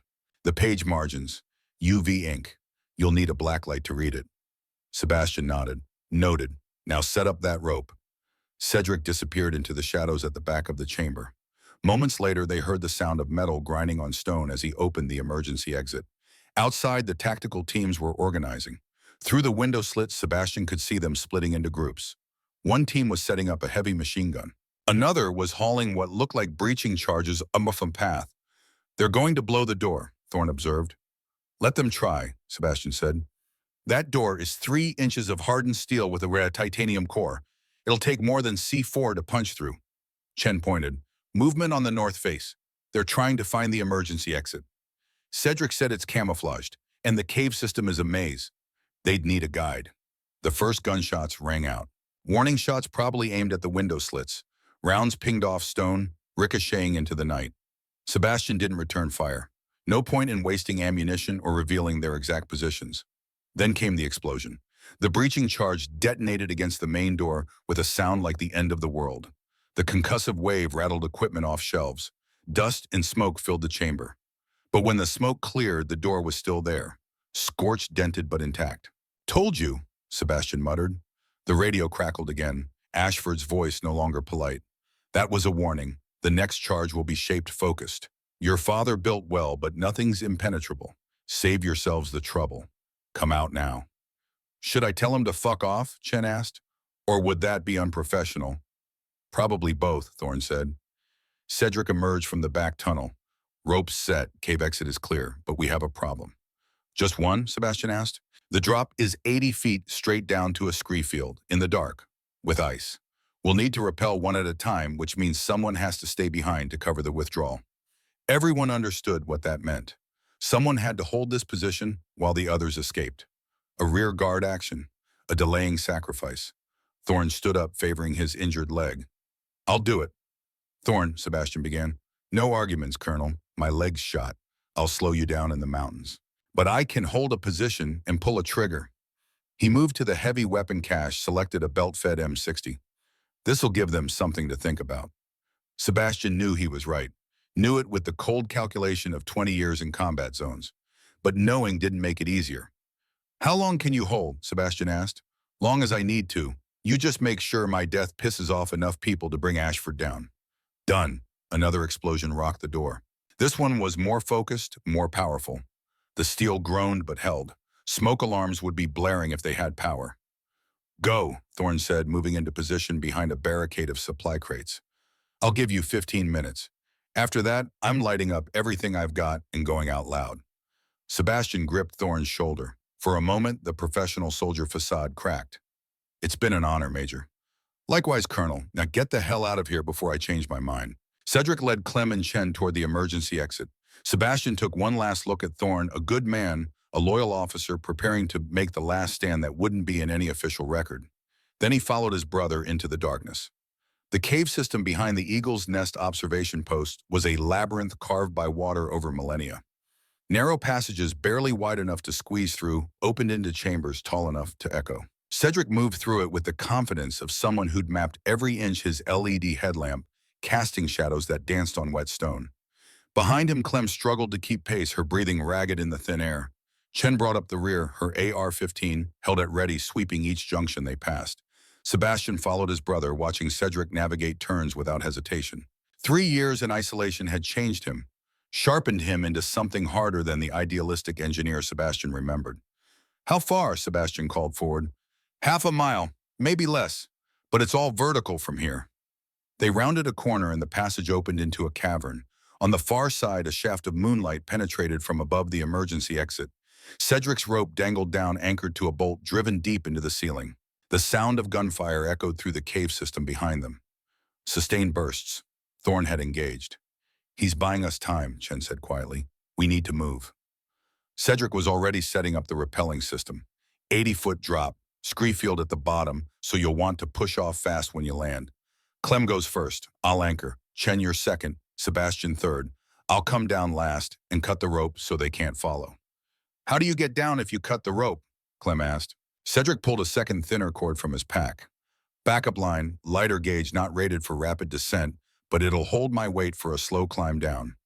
"What if they find this exit before you're down?" "Then I'll have a bad day. Now clip in." Clem hesitated, staring at the rope disappearing into darkness below.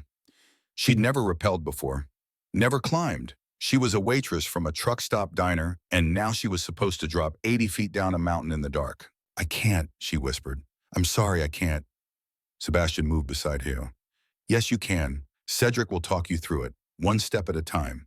The same way you got through everything else these past few days for ease." "That was different. That was terrifying. I know, this is too. But scared and unable aren't the same thing."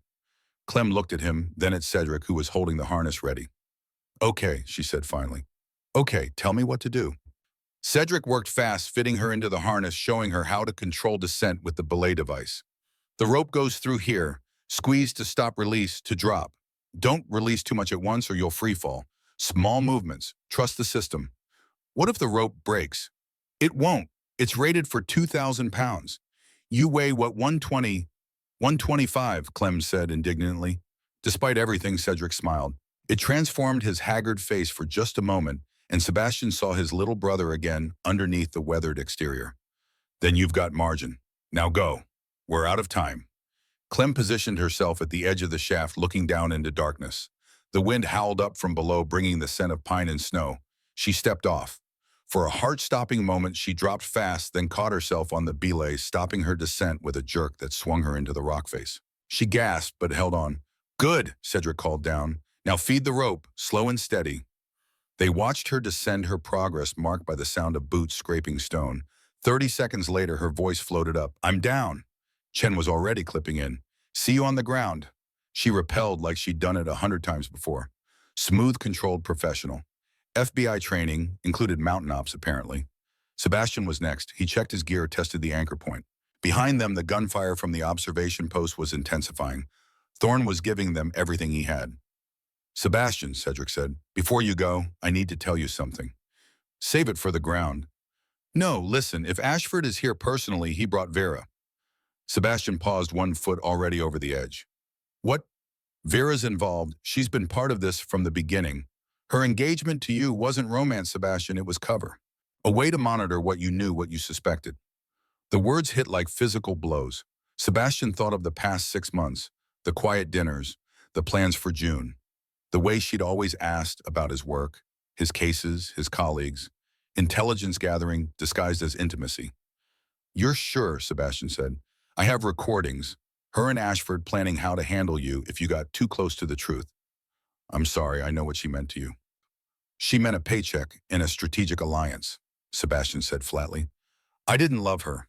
I'm not sure I was capable of it anymore. More gunfire from above. Closer now.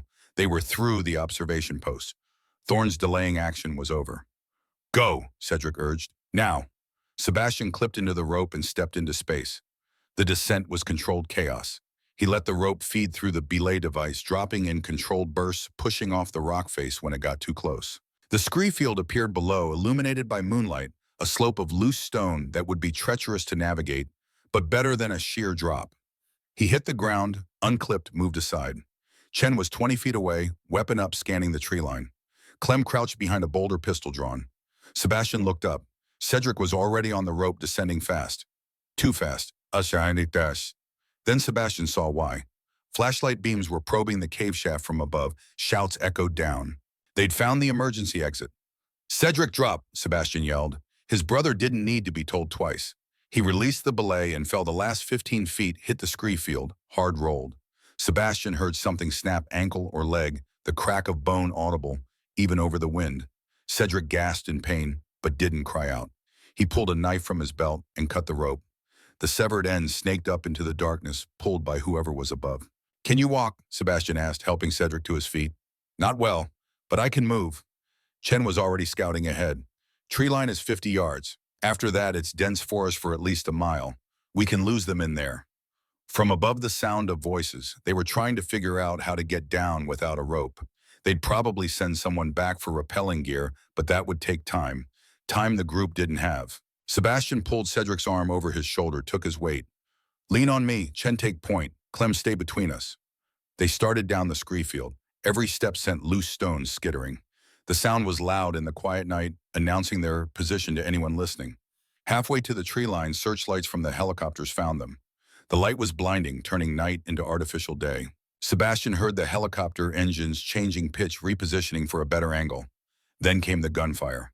Not from the helicopters, from the cave opening. Someone had rigged a rope and was rappelling down, firing as they descended. Rounds kicked up stone chips around them. Move, Sebastian shouted. They ran. Cedric hobbled on his broken ankle, biting back screams with every step. Clem stumbled on the loose stone but kept going. Chen laid down, covering fire, short controlled bursts that forced the shooter to take cover. They made the tree line as the first helicopter swung around for a gun run. The forest swallowed them, the thick pines providing cover from the searchlight.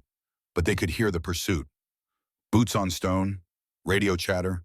They were coordinating, boxing them in. We can't outrun them, Cedric gasped. Not with my ankle. Sebastian's mind raced. 4 of them injured and exhausted, being hunted by a coordinated force of at least 30 operators with air support. The math was brutal. Then we don't outrun them, Sebastian said. We outthink them. He looked around. They were in dense forest on a steep slope. Above the helicopters were trying to track them by heat signature, but the tree canopy was thick enough to provide some concealment. Chen, you've got wilderness training. What's the terrain like below us? Steep for another mile, then it levels out into a valley. There's a river, I saw it on the approach, maybe half a mile down. River means cold water. Cold water mass heat signatures. It also means hypothermia in about 15 minutes at these temperatures. Better than a bullet. Sebastian turned to Cedric. Can you make it to the river? I can make it to hell if it means getting away from Ashford. They started down the slope, moving as quietly as possible through the underbrush. Behind them, the sounds of pursuit were getting closer. Flashlight beams cut through the trees. Then they heard the barn, and not literal dogs, but the helicopter-mounted thermal imaging had found their trail. The searchlight was probing the forest in a grid pattern, working systematically toward their position. Faster, Sebastian urged. Cedric was flagging his breath, coming in ragged gasps. The pain from his ankle had to be excruciating, but he didn't slow. Chen helped support him from the other side. Clem moved ahead, using her smaller size to slip through gaps in the undergrowth. She was surprising Sebastian. The terrified waitress from 3 days ago had been replaced by someone harder, more resilient. The slope got steeper. They were practically sliding now, using trees to control their descent. The river sound was getting louder, the roar of white water over rocks. They burst out of the tree line onto a rocky bank. The river was 30 feet across, moving fast chunks of ice visible in the moonlight. The water would be just above freezing. Sebastian ordered. That's suicide, Chen protested. So is staying here. Above them, the helicopter was approaching its searchlight, sweeping back and forth. They had maybe 30 seconds before it found them. We go in, let the current take us downstream, get out on the far bank, Sebastian said. The water will break our heat trail. They'll lose us. Or we'll drown, Cedric said. But he was already moving toward the water's edge. They waded in, the cold hit like a hammer. Sebastian felt his muscles seize his breath, lock in his chest. Beside him, Clem gasped, and he grabbed her arm to keep her upright. The current was stronger than he'd anticipated, pulling at their legs. Stay together, Sebastian shouted over the roar of the water. Link arms. They formed a chain, Sebastian, Cedric, Chen, Clem, and let the current take them. The river swept them downstream. The cold was beyond pain, beyond thought. Sebastian's training kicked in the survival techniques for cold water immersion. Keep your head up. Control your breathing. Don't panic. Above, the searchlight found the spot where they'd entered the water. The helicopter hovered, scanning up and down the river. But the thermal imaging was useless now. They were the same temperature as the water, invisible to the sensors. Sebastian counted in his head. 30 seconds in the water, 60, 90. Hypothermia would set in fast. They needed to get out. The river bent around a rocky outcropping. On the far side, the bank sloped gently, a possible exit point. There, Sebastian pointed. They fought the current, angling toward the bank.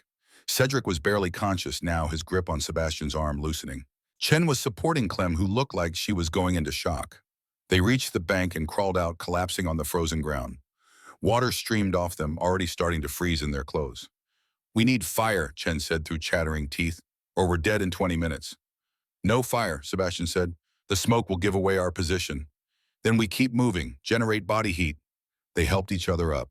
Cedric could barely stand. Sebastian put his brother's arm over his shoulder again, took his weight. There's a cabin, Cedric managed through blue lips, quarter-mile downstream, left it stocked for emergencies. If we can reach it, lead the way. They stumbled through the forest, leaving the river behind. The helicopter was still searching upstream, apparently convinced they'd drowned or exited on the near bank. 10 minutes of agonizing progress brought them to a small structure barely visible in the underbrush. Not a cabin, really. More of a hunting blind that had been weatherproofed and reinforced. Cedric pulled aside a camouflage panel, revealed a door. No lock. He pushed it open. Inside was dark, but Sebastian could smell wood smoke residue. There was a stove. Supplies. Blankets. Get inside, Sebastian ordered. Chen, help me with Cedric. They pulled Cedric into the shelter. Clem was already stripping off her wet outer layers with shaking hands. Chen found a cache of dry clothes, military surplus, probably scavenged from old supply drops. No fire yet, Sebastian said. Not until we're sure they've moved on. They huddled together in the darkness, sharing body heat, waiting for the shivering to subside. Outside, they could hear the helicopters in the distance, the sound growing fainter as the search moved away. Cedric's breathing was shallow, rapid. Sebastian checked his ankle in the dim light, filtering through gaps in the walls. Badly swollen, probably fractured. They needed to splint it. First aid kit, Sebastian asked. Cedric pointed weakly to a shelf.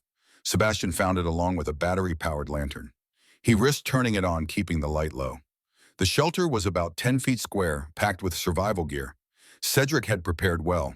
Multiple bolt holes all stocked, all hidden. A man living like a fugitive, but thinking like a soldier. Sebastian splinted Cedric's ankle using materials from the first aid kit. His brother bore it in silence, though sweat beaded his forehead. "Thank you," Cedric whispered when it was done. "Thank me when we're out of Idaho." Chen had been listening at the door. "Helicopter sounds are fading. I think they've moved the search pattern north." "They'll come back," Sebastian said. "Once they realize we're not in the river, they'll expand the grid. We've got maybe 2 hours before they sweep this area." "Can we move in 2 hours?" Chen asked, looking at Cedric. "He can't walk on that ankle, not for miles." "Then we call for extraction. Use the sat phone." Chen stopped. "Right, the phone is Ash." "We're on our own," Sebastian confirmed. Clem spoke up from her corner, where she'd wrapped herself in a wool blanket. "What about the evidence, the caches Cedric mentioned?" Cedric stirred. "Nearest cache is 6 miles south. An old mining claim abandoned in the 50s. I buried a waterproof case with copies of everything." 6 miles with a broken ankle, Chen said. "We'd need a litter to carry him." "Or I stay here and you go get it," Cedric said. "Not happening," Sebastian countered. "We stay together." "Sebastian, be realistic. I'm a liability. You take Clem and Chen, get to the cache and get out. I'll hide here. Ashford doesn't know about this shelter." "He didn't know about the observation post either until tonight." "Morrison," Cedric said bitterly. "He must have broken the investigation notes. Figured out where we were going. Which means he knows about your network, your safe houses, everything you told us in the observation post." The implications hung in the air. If Morrison had fed information to Ashford, then every plan, every cache location, every advantage they thought they had was potentially compromised. "We need to assume worst case," Chen said. "Assume Ashford knows everything. Plan accordingly." Sebastian thought through their options. Limited weapons, no transportation, no communications. One injured man, being hunted by a force that had air support, night vision, and a complete intelligence picture. The math wasn't good, but they had one thing Ashford didn't expect. They knew Morrison was compromised. "We feed them information," Sebastian said slowly. "Use Morrison against them." "How?" Chen asked. "We don't have comms with Mercer." "No, but they're listening for us to use comms. They're expecting us to call for help." Sebastian turned to Cedric. "This shelter, does it have a radio?" "Shortwave, old military surplus." "Why?"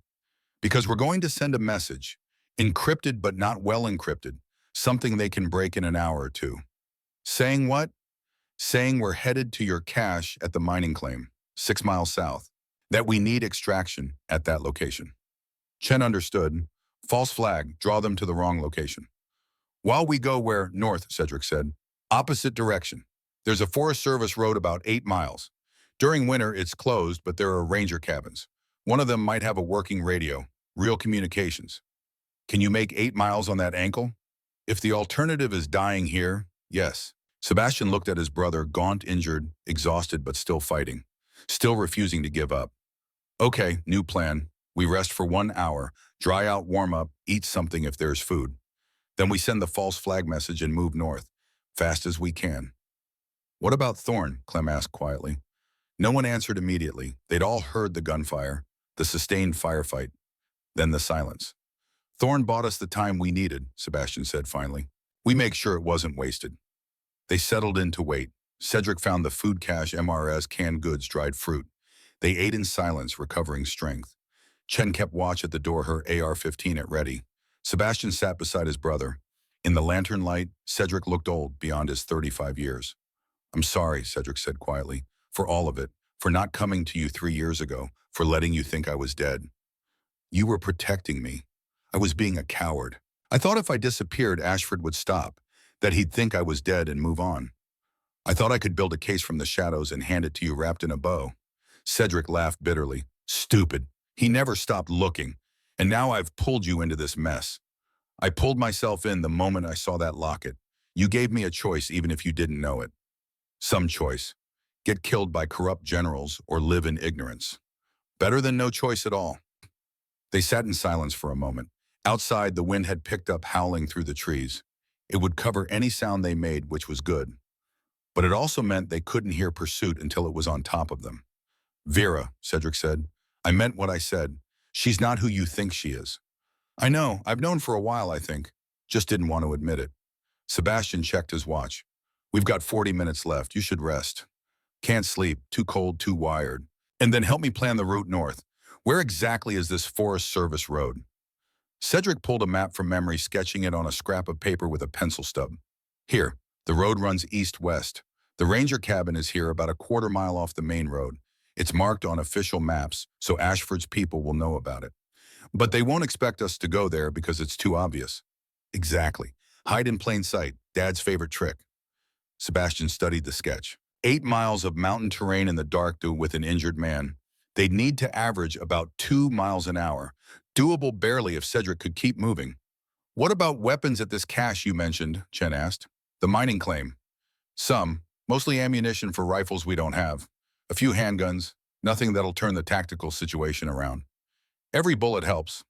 Time crawled. Sebastian kept checking his watch, counting down the minutes. When they hit the 1-hour mark, he stood.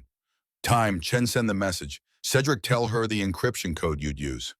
Cedric walked Chen through a simple substitution cipher, the kind that looked complex to a casual observer, but could be broken by anyone with basic cryptanalysis skills, which meant Ashford's intelligence people could crack it in under 2 hours. Chen composed the message, extraction requested, 6 miles south mining claim coordinates 44.2347 minus 114.8567. Will arrive dawn, 3 personnel, 1 injured, emergency medical needed. Confirm receipt. She sent it on the shortwave, repeated it 3 times, then shut down the radio. Done. Now we move before they triangulate the signal. They helped Cedric to his feet.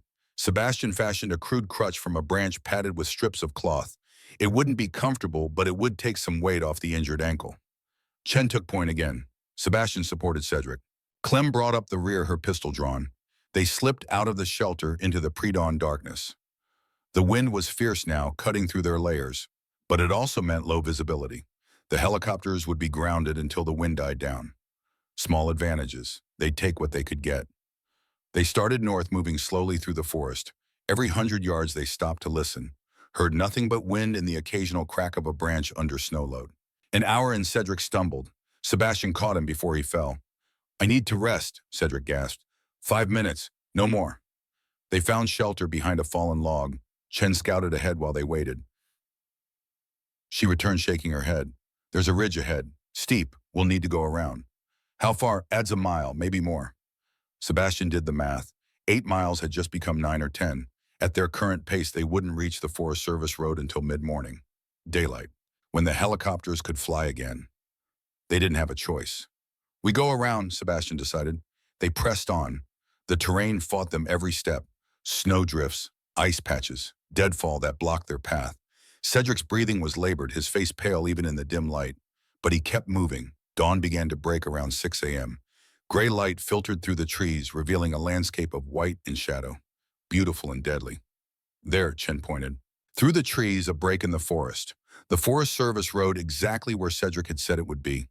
They approached cautiously. The road was buried under 2 feet of snow, no tracks visible. Chen checked both directions with binoculars. Clear, no signs of recent activity. The cabin, quarter-mile east. I can see the roof. They followed the road, moving in single file. The going was easier here, the snow more evenly packed. Cedric was able to move faster with the crutch. The ranger cabin appeared through the trees. Small, built of logs with a pitched metal roof designed to shed snow. A propane tank sat beside it, and Sebastian could see a radio antenna on the roof. Communications. Finally. They approached the door. It was locked, but Chen had it open in 30 seconds with her lockpicks. Inside was cold but dry. A single room with a wood stove, a cot, a desk with a radio setup. Emergency supplies lined the shelves. Chen went straight to the radio, began checking it. It's a VHF repeater, Forest Service frequency. We can reach the main ranger station, but Ashford's people are probably monitoring Forest Service frequencies, Sebastian finished. Yeah. Cedric collapsed onto the cot, his face gray. Doesn't matter, we have to risk it. We can't keep running forever. Sebastian knew he was right. They were at the end. No food, no shelter, 1 injured man. If they didn't get help soon, the cold would kill them before Ashford could. Make the call, Sebastian said. Chen keyed the mic. This is a priority emergency call to Lewis Clark National Forest Ranger Station.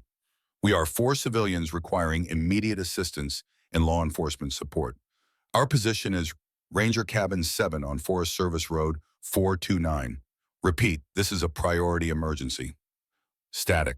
Then a voice professional alert. Ranger Cabin 7, this is Lewis Clark Dispatch. Copy your emergency. What is the nature of your situation? We are being pursued by hostile forces. We have 1 injured individual. We need immediate evacuation and law enforcement assistance. Copy that. Can you identify the hostile forces? Chen looked at Sebastian. He nodded. Affirmative. Hostile forces are operating under the direction of U.S. Army General Victor Ashford.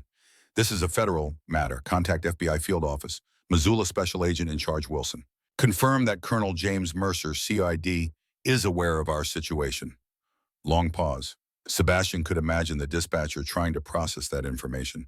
Hostile forces. A general. FBI involvement.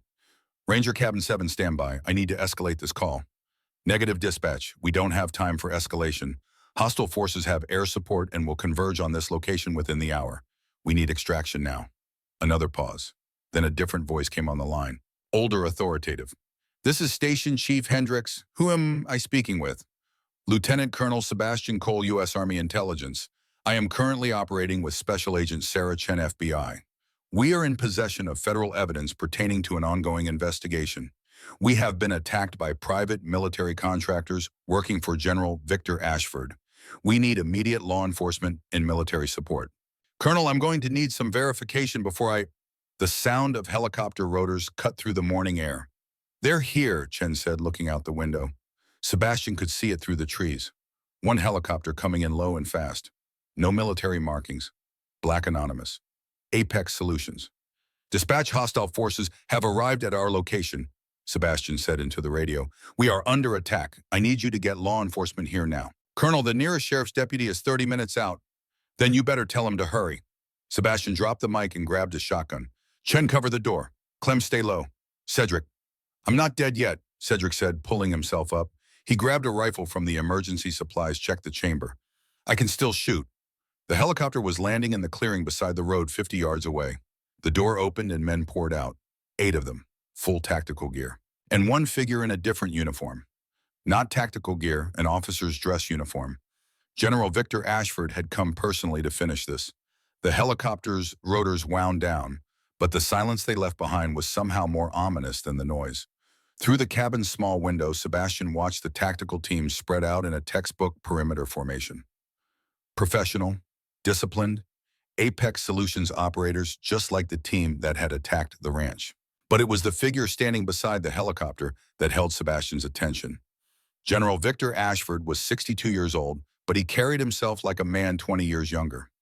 Even at this distance, even through the warped glass of the Ranger cabin window, his presence was commanding. He wore his army dress uniform, Class CA. Sebastian noted full decorations.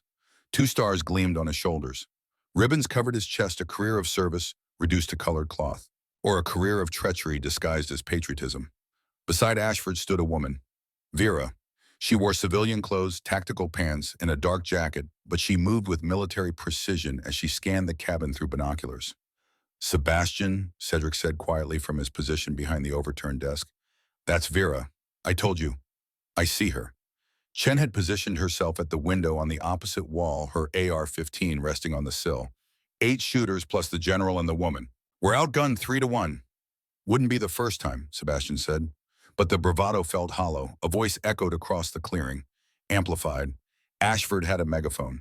Lieutenant Colonel Cole, Captain Cole, I know you're in there. I have the cabin surrounded. You have nowhere to run. This ends one of 2 ways: you surrender or we burn you out. Your choice. Sebastian didn't respond. He was calculating angles, distances, cover points. The cabin was built of thick logs which would stop most small arms fire. But they'd seen what Apex Solutions brought to the ranch. Breaching charges, incendiary grenades. The general had the resources to reduce this structure to ash. Sebastian, Ashford's voice again closer now. The general was walking toward the cabin, hands clasped behind his back like he was inspecting a parade ground. 50 yards, 45. I'm giving you a chance your brother never got. Walk out with your hands up. You and Special Agent Chen can leave. I have no quarrel with you. This is between me and Cedric. Don't believe him, Cedric hissed. He let us get this far so he could kill us all at once. No witnesses, no loose ends. Sebastian knew Cedric was right. Men like Ashford didn't leave loose ends. The only question was how to play this. Chen's radio suddenly crackled. The Forest Service frequency. Ranger Cabin 7, this is Sheriff's Deputy Rollins. I'm 15 minutes out with backup. Hold tight. 15 minutes. An eternity in tactical time. Ashford must have heard it too. His team likely had scanners. His expression hardened. You called for help, Ashford has said, still walking closer, 30 yards now. That was smart, but help isn't coming fast enough, Sebastian. My people are already monitoring the frequency. The deputy's vehicle will encounter a fallen tree, blocking the road in approximately 8 minutes. By the time he clears it or goes around, this will all be over. Sebastian's radio crackled again. Different voice. Sebastian, it's Mercer. If you can hear this, hang on. We're coming. But Mercer's voice was broken by static. Distant. How far out was CID? Ashford smiled. He'd heard it too. Your Colonel Mercer is at the base of the mountain, Sebastian. He has to come up the same road the deputy is using. Same fallen tree. Same delay. You're on your own for... He checked his watch with theatrical precision. Let's call it 20 minutes. Maybe 30 if they drive fast. 20 minutes. Here's what's going to happen. Ashford continued, now only 20 yards from the cabin. Close enough that Sebastian could see his face clearly. The general's expression was calm, almost paternal. You're going to walk out hands up. You're going to drop your weapons. And then you're going to watch while my team takes Cedric into custody. He'll be tried for desertion, for theft of classified materials, for discovering you're a traitor, Cedric shouted from inside the cabin. His voice was raw, defiant. For documenting 8 years of you selling secrets to the Soviets. For finding proof you murdered my father. Ashford's mask didn't slip. Your father was an obstacle to operations that kept this country safe. He didn't understand the complexities of modern intelligence work. Neither do you. I understand you profited $12 million while American soldiers died because you sold troop movement intelligence. Operational funding for off-book missions, Congress would never approve. Everything I did for yourself, Sebastian cut in. He stepped to the door, opened it slightly. Not enough to expose himself, but enough to be heard clearly. I've seen the evidence, General. The microfilm, the bank records, the photographs. You weren't running Black Ops. You were running a criminal enterprise using military cover. Ashford's jaw tightened. First crack in the facade. You have no idea what you're talking about, Colonel. You've been fed a narrative by an unstable, conspiracy-minded deserter who faked his own death and has been living like a paranoid hermit for 3 years. The microfilm is fabricated. The so-called evidence is currently being reviewed by the Senate Intelligence Committee, Sebastian lied. But it was a lump that served a purpose. Mercer sent copies before we left Missoula. Even if you kill us all right now, it's too late. The investigation is official. The evidence is in play. Sebastian watched Ashford's expression carefully, saw the calculation happening behind those cold eyes. The general was trying to determine if Sebastian was bluffing. You're lying, Ashford said finally, but there was doubt in his voice. Am I? You want to bet your career on it? Your freedom. Because the moment you order your men to attack this cabin, you cross a line you can't uncross. Right now, you can claim this was all a misunderstanding, a rogue element in your old unit, plausible deniability.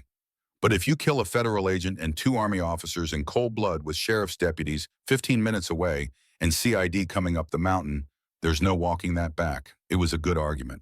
Sebastian could see it landing, but then Vera stepped forward, whispered something in Ashford's ear. The general's expression hardened into something final. Resolved. You're right, Sebastian, Ashford said. I can't walk this back, which means I need to walk through it. If the evidence is already at the Senate, then killing you changes nothing except removing witnesses who can testify. Without testimony, it's just documents. Documents can be discredited. Witnesses are harder. He stepped back, gestured to his team. Burn it. The operators moved immediately. 2 of them pulled incendiary grenades. Military-grade thermite, the kind of weapon that burned hot enough to melt steel. Wait, Clem's voice high and clear. She appeared in the doorway, hands up, pistol dangling from one finger by the trigger guard. Wait, please. I'm just a waitress. I don't know anything. Let me go, please. She looked terrified, young, vulnerable. Ashford hesitated. Sebastian understood what Clem was doing, creating a moral complexity, making it harder for Ashford to give the order, because burning alive a frightened young woman was different from eliminating military targets. Miss Ashford said, his tone softening slightly. Step away from the cabin. Walk toward me. Hands where I can see them. Clem took 3 steps forward. 4. She was in the open now, completely exposed. Drop the weapon, Ashford ordered. Clem's pistol hit the snow. Keep walking. Slowly. She walked, each step measured. When she was 10 feet from Ashford, she stopped. Please, she said again. I just want to go home. Ashford studied her. Sebastian could see the general weighing options. Let her live and she might testify. Kill her and it's one more murder to justify my... Vera, Ashford said. Take her into custody. The rest of you proceed with the operation. Vera moved forward, pulling flex cuffs from her belt. That's when Clem moved, fast. Faster than anyone expected from a terrified waitress. She'd palmed something when she dropped the pistol, a small cylinder Sebastian recognized as a flashbang from the cabin's emergency supplies. She must have taken it when they weren't looking. She pulled the pin and threw it directly at Ashford's feet. Then she dropped flat in the snow. The flashbang detonated. The sound was catastrophic in the confined space of the clearing. Ashford stumbled backward, hands to his ears. Vera went down disoriented. The tactical team scattered, their night-adapted vision destroyed by the brilliant white light. Now, Sebastian shouted. Chen opened fire from the cabin window. Controlled 3-round bursts. 2 operators went down immediately. Cedric added his fire despite his injured state. Sebastian charged out the door, Guillermo using the confusion. He grabbed Clem, pulled her back toward the cabin. Return fire started, wild, uncontrolled, the operators shooting at sound rather than sight. They made it back to the doorway as bullets chewed up the logs around them. That was the stupidest, bravest thing I've ever seen, Sebastian gasped, pulling Clem inside. I watch a lot of action movies, Clem said. Her hands were shaking, but her voice was steady. Outside, Ashford was shouting orders, trying to reorganize his team. The flashbang had bought them maybe 30 seconds. But now the gloves were off. The first thermite grenade hit the roof. The metal started glowing white hot. Smoke poured through cracks. The temperature in the cabin spiked. We can't stay here, Chen said. We've got maybe 2 minutes before the whole structure is compromised. The back window, Cedric said. It's small, but you can fit through. There's forest cover 30 feet behind the cabin. What about you, Sebastian demanded. I'll fit, barely, but I'll slow you down. Then I'll carry you. Sebastian, not up for debate. The second thermite grenade hit. This one landed on the west wall. The logs started to char, to smolder. Flames licked up toward the ceiling. Move, Sebastian ordered. Chen went through the back window first, combat rolling into the snow, coming up with her rifle. Clem followed less gracefully but successfully. Sebastian helped Cedric to the window. His brother's face was pale, his breathing shallow. The pain from his ankle had to be excruciating. On 3, Sebastian said. 1, 2. The front door exploded inward, not from a grenade, from a battering ram.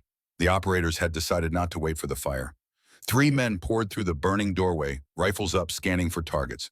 Sebastian shoved Cedric through the window, then spun, bringing his shotgun to bear. The range was point blank. 10 feet. He fired. The first operator took the blast center mass, his body armor stopping the kill, but the impact throwing him backward into his teammates. Sebastian racked another round, fired again. The second operator dropped. The third one got a shot off. Sebastian felt the impact like a hammer to his left shoulder. The Kevlar vest he'd taken from the cabin supplies stopped the penetration, but the kinetic energy spun him around. He stumbled backward through the window, falling into the snow outside. Chen was there, pulling him to cover. Cedric was already moving toward the tree line, hobbling on his makeshift crutch. Gunfire erupted from inside the cabin. The operators were shooting blind through the smoke and flames. Run! Sebastian shouted, though his shoulder screamed in protest. They ran. Behind them, the cabin was fully involved now, flames reaching 20 feet high. Black smoke billowed into the morning sky. But they'd made it to the tree line. The forest swallowed them once again. From the clearing, Sebastian could hear Ashford shouting, organizing pursuit. But the general had lost the element of surprise, lost the tactical initiative. Now it was a chase, and Sebastian intended to make it the last chase Ashford ever ran. They moved through the forest, putting distance between themselves and the burning cabin. A quarter mile, half a mile, the sounds of pursuit faded behind them. Chen stopped them at a small stream, barely more than a trickle. We need to tend that shoulder. Later, we keep moving. Sebastian, you're bleeding through your jacket. We stop now or you collapse in 20 minutes. He looked down. She was right. Blood had soaked through the jacket fabric, dripping into the snow. The round hadn't penetrated, but the impact had caused massive bruising and possibly broken his collarbone. 5 minutes, he agreed. Chen tore his jacket open, examined the wound. Bad bruising. You're going to have limited mobility in that arm. Can you still shoot? I can pull a trigger. Good enough. While Chen wrapped his shoulder with strips torn from her own shirt, Cedric collapsed against a tree, his face gray. I'm slowing you down, he said. Leave me here. I'll hide. You get to help come back for me. No. Sebastian. I said no. We've been through this. We finished this together. Clem was keeping watch, her recovered pistol in hand. Movement, southeast, 200 yards. They all froze, listening. The sound of boots on snow, radio chatter. The pursuit was methodical, professional. Ashford's team was sweeping the forest in a grid pattern. We can't outrun them, Chen whispered. Not with 2 injured. Sebastian's mind raced. They needed an equalizer, something to change the tactical math. Then he heard it. In the distance. Faint but growing louder. Sirens. The sheriff's deputies. They'd cleared the roadblock or gone around it, and that meant Mercer wouldn't be far behind. We need to get to the road, Sebastian said. Link up with law enforcement. The road is 2 miles north, Cedric said. Through that pursuit line. Then we go through it. Chen looked at him like he'd lost his mind. You want to charge a professional tactical team with 2 injured people and a civilian? I want to cause enough chaos that Ashford's people have to break off the pursuit to deal with us. Buy time for the deputies to arrive. Then we surrender to law enforcement, get protective custody, and let the system handle Ashford. That's insane. You have a better idea. She didn't. Okay, Chen said finally. Insane it is. What's the plan? Sebastian outlined it quickly. It was desperate, dangerous, and depended on at least 3 things going right that probably wouldn't, but it was the only plan they had. They gathered what little they had left. Chen had 2 magazines for her AR-15. Sebastian had 4 shells for his shotgun. Cedric had a rifle with half a magazine. Clem had her pistol with 9 rounds. It would have to be enough. They moved toward the sounds of pursuit, not away from them. Aggressive. Unexpected. Through the trees, Sebastian spotted 2 operators moving in a standard search pattern. They were focused on the ground, looking for tracks. They weren't looking up. Sebastian made eye contact with Chen. She nodded. They'd practiced hand signals during the descent from Eagle's Nest. Basic tactical communication. On 3. 1, 2, 3. Chen opened fire from elevated position, using a slight rise in the terrain for advantage. Her shots were precise, controlled. 1 operator went down. The other took cover behind a tree. Sebastian moved while the operator was focused on Chen. Flanking maneuver. Basic infantry tactics. He got within 20 feet before the operator spotted him. The operator's rifle came up. Sebastian's shotgun was faster. At that range, the spread was tight. The operator's Kevlar stopped most of the pellets, but the impact knocked him backward, dazed. Sebastian closed the distance, kicked the rifle away, and zip-tied the operator's hands with supplies from Chen's kit. 2 down, 6 plus Ashford and Vera still active. But now the element of surprise was gone. Radio chatter erupted.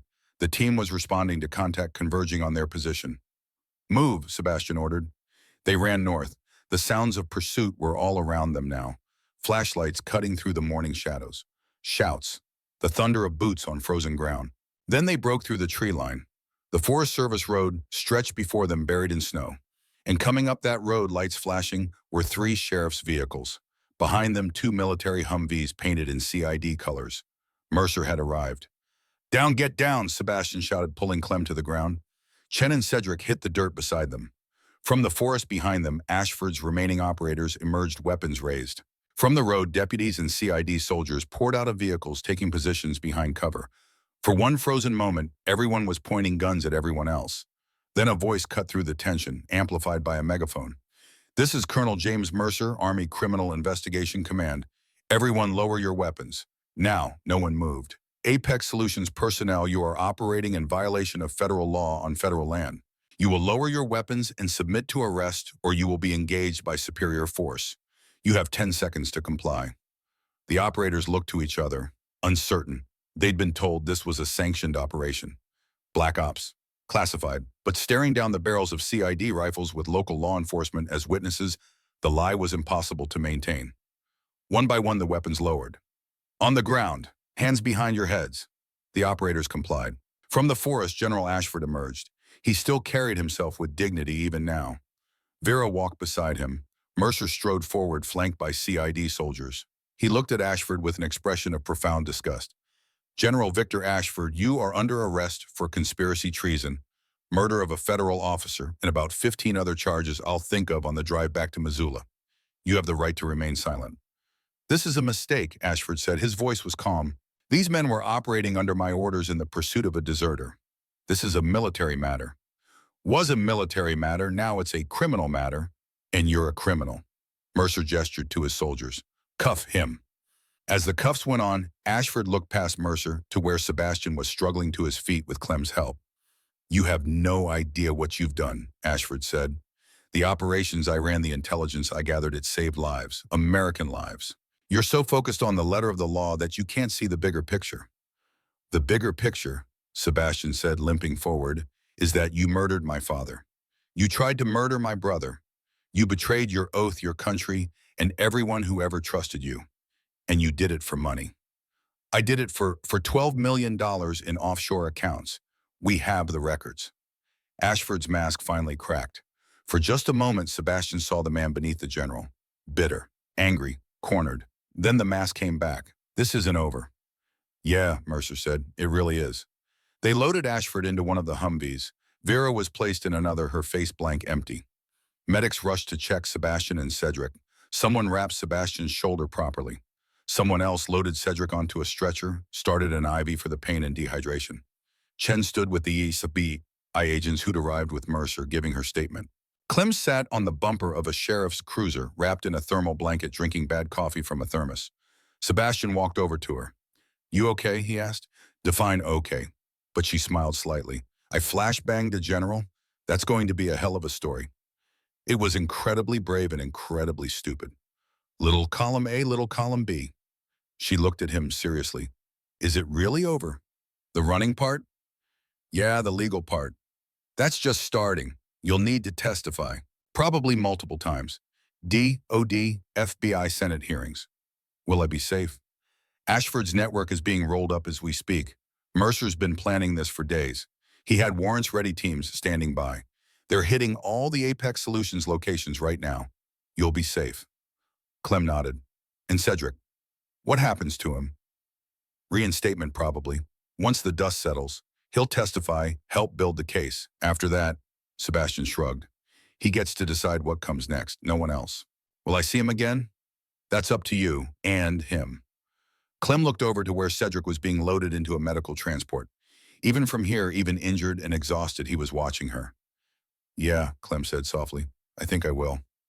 Mercer approached. Cole, need your statement. Give me a minute. You've got 5. Then you're getting in an ambulance whether you like it or not. Sebastian walked to where they were loading Cedric. His brother's eyes were closed, the morphine starting to work. Hey, Sebastian said, Cedric's eyes open. Hey, yourself. You did good, the evidence, the documentation. It's going to stick. You sure? I'm sure Mercer doesn't build cases that fall apart. Cedric was quiet for a moment. I'm sorry for everything, for the 3 years, for putting you through this. You already apologized. Didn't take the first time. Sebastian gripped his brother's hand. You were protecting your family. You were gathering evidence to bring down a traitor.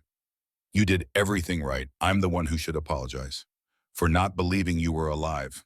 For giving up. You didn't give up. You found me. Barely, and only because you left a trail obvious enough for even me to follow. Cedric smiled. It reached his eyes this time. That was the idea. The medics started to close the ambulance doors. I'll see you at the hospital, Sebastian said. Better be a good one. I'm tired of living in caves and eating MREs. Best hospital in Montana. General's orders. The doors closed. The ambulance pulled away, lights flashing, but no siren, no rush.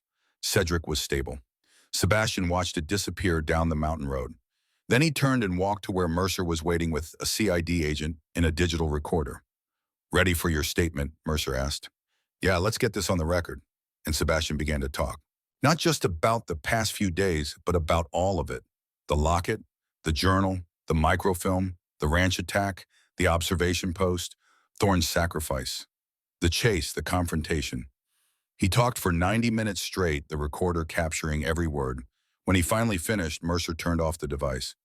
That's one hell of a story, Cole. It's the truth. I know, that's what makes it hell. Mercer paused. I'm sorry about Thorne. He was a good man. The best. He deserves a Medal of Honor. He'll get one. I'll see to it personally. They stood in silence for a moment, watching the CID teams process the scene. Evidence bags, photographs, statements, the machinery of justice grinding into motion. What happens now? Sebastian asked. Now you get medical treatment. Then you get debriefed by about 6 different agencies. Then you testify. A lot. This is going to be the biggest military corruption case in 50 years. You're going to be very popular with prosecutors. I can't wait. After that, probably a promotion you don't want and a job offer you'll turn down. You're not wrong. What will you do after all this? Sebastian looked out at the mountains, at the wilderness that had almost killed him, but had also saved him. I think I'm done with intelligence work, done with secrets. My brother's alive. That's enough. Teaching, maybe you'd be good at it. Maybe, or maybe I'll just go home. Help my mother run the ranch. Learn to fix fence posts and brand cattle. Simple work. You'd go crazy in a month. Probably, Sebastian smiled. But it sounds nice right now. An ambulance pulled up. A paramedic got out, approached Sebastian. Sir, I need to check that shoulder. It's fine. Sir, with respect, you have a bullet wound that's been bleeding for 2 hours. You're going to the hospital. You can walk to the ambulance or I can have these gentlemen carry you. Your choice. Sebastian looked at Mercer. Don't look at me, Mercer said. I'm not arguing with medical professionals. Get in the ambulance, Cole. Sebastian got in the ambulance. As they drove down the mountain, he looked back one last time at the forest, at the burned ranger cabin, at the place where it had all come to an end. 3 years of searching, 3 days of running, and finally it was over. The Senate hearing room was packed. Reporters, cameras, spectators who'd waited in line for hours to get a seat. This was the testimony everyone had been waiting for. Captain Cedric Cole, restored to active duty, walked to the witness table. His ankle had healed, though he still had a slight limp. His hair was cut to regulation length. His uniform was pressed and perfect. He raised his right hand and swore to tell the truth. For the next 6 hours, he told it. Every bank transfer, every dead drop, every piece of classified information that General Victor Ashford had sold to Soviet intelligence over 8 years. The microfilm was entered into evidence. The photographs, the recordings. By the time Cedric finished, there wasn't a person in the room who didn't understand the full scope of the betrayal. The sentencing came 2 weeks later. General Victor Ashford, life imprisonment, Leavenworth Military Prison, no possibility of parole. Vera Ashford, 25 years federal prison. She testified against her father in exchange for a reduced sentence. 12 other officers, various sentences ranging from 10 years to life. The Apex Solutions Corporation, dissolved, assets seized. Major Grayson Thorne posthumously awarded the Medal of Honor. His family received it at a ceremony that made Sebastian cry for the first time in 15 years. The Redbird Cafe opened on a sunny day in June in downtown Kalispell. It was small, cozy, with tables made from reclaimed wood and windows that let in the mountain light. Clem stood behind the counter pouring coffee for the morning rush. She wore jeans and a t-shirt, her hair pulled back in that same practical ponytail. The bell above the door chimed. Cedric walked in. Morning, he said. Morning yourself, the usual, please. She poured him a coffee, black 1 sugar, and slid a blueberry muffin across the counter. You know me too well, Cedric said. 3 months of you coming in here every morning? Yeah, I'm starting to get a sense of your patterns. He sat at the counter and they talked. About nothing important. About everything that mattered. When the morning rush ended and the cafe was quiet, Cedric pulled something from his pocket. A silver locket. The same one Clem had worn 3 years ago. The one that had started everything. I had it repaired, Cedric said. Properly this time. New chain, new clasp. He opened it. Inside was a new photograph. Not the old picture from the garage. A new one taken 2 weeks ago. Clem and Cedric at the ranch, both smiling. I figured, Cedric said quietly, if you wanted to wear it again. If you wanted to remember the good parts instead of the running. Clem took the locket, held it in her palm. The weight was familiar, comforting. Yeah, she said, I'd like that. As Sebastian Cole stood at the front of a University of Montana classroom teaching Introduction to Intelligence Analysis to a group of undergraduates who looked impossibly young, he was explaining the difference between data and intelligence, between information and understanding. A student raised her hand. Professor Cole, is it true you arrested a general? I was involved in an investigation that resulted in the arrest of a general, yes. What was that like? Sebastian considered the question. Thought about the ranch, the observation post, the running, the fear, the moment when everything had hung in the balance. It was necessary, he said finally. Sometimes you have to choose between what's easy and what's right, even when the choice might cost you everything. The student wrote that down like it might be on the exam. After class, Sebastian walked across campus. The June air was warm, the mountains visible in the distance. Students lounged on the grass. Life went on. His phone rang. Cedric. Hey, you coming to dinner tonight? Wouldn't miss it. Mom's making pot roast. I'm bringing Clem. Good, she's good for you. I know. They were quiet for a moment, the comfortable silence of brothers who'd been through hell and come out the other side. Sebastian. Yeah. Thank you for not giving up, for coming to find me. Always, little brother. Always. That night at the Cole family ranch, 7 people gathered around the dinner table. Evelyn Cole sat at the head, her eyes bright, surrounded by family again. Sebastian and Cedric sat on either side of her. Clem and Sarah Chen talked shop, comparing notes on the continued investigation. Colonel Mercer had driven up from Missoula to join them, bringing stories that made everyone laugh. An empty chair sat at the other end of the table, a glass of whiskey in front of it. For Thorne, for the friend who wasn't there but would never be forgotten. They ate, they drank, they told stories. And when the meal was done and the dishes were cleared, Sebastian stood on the porch looking out at the land his grandfather had built, his father had defended, and his brother had saved. Cedric joined him. Beautiful night, Cedric said. Yeah.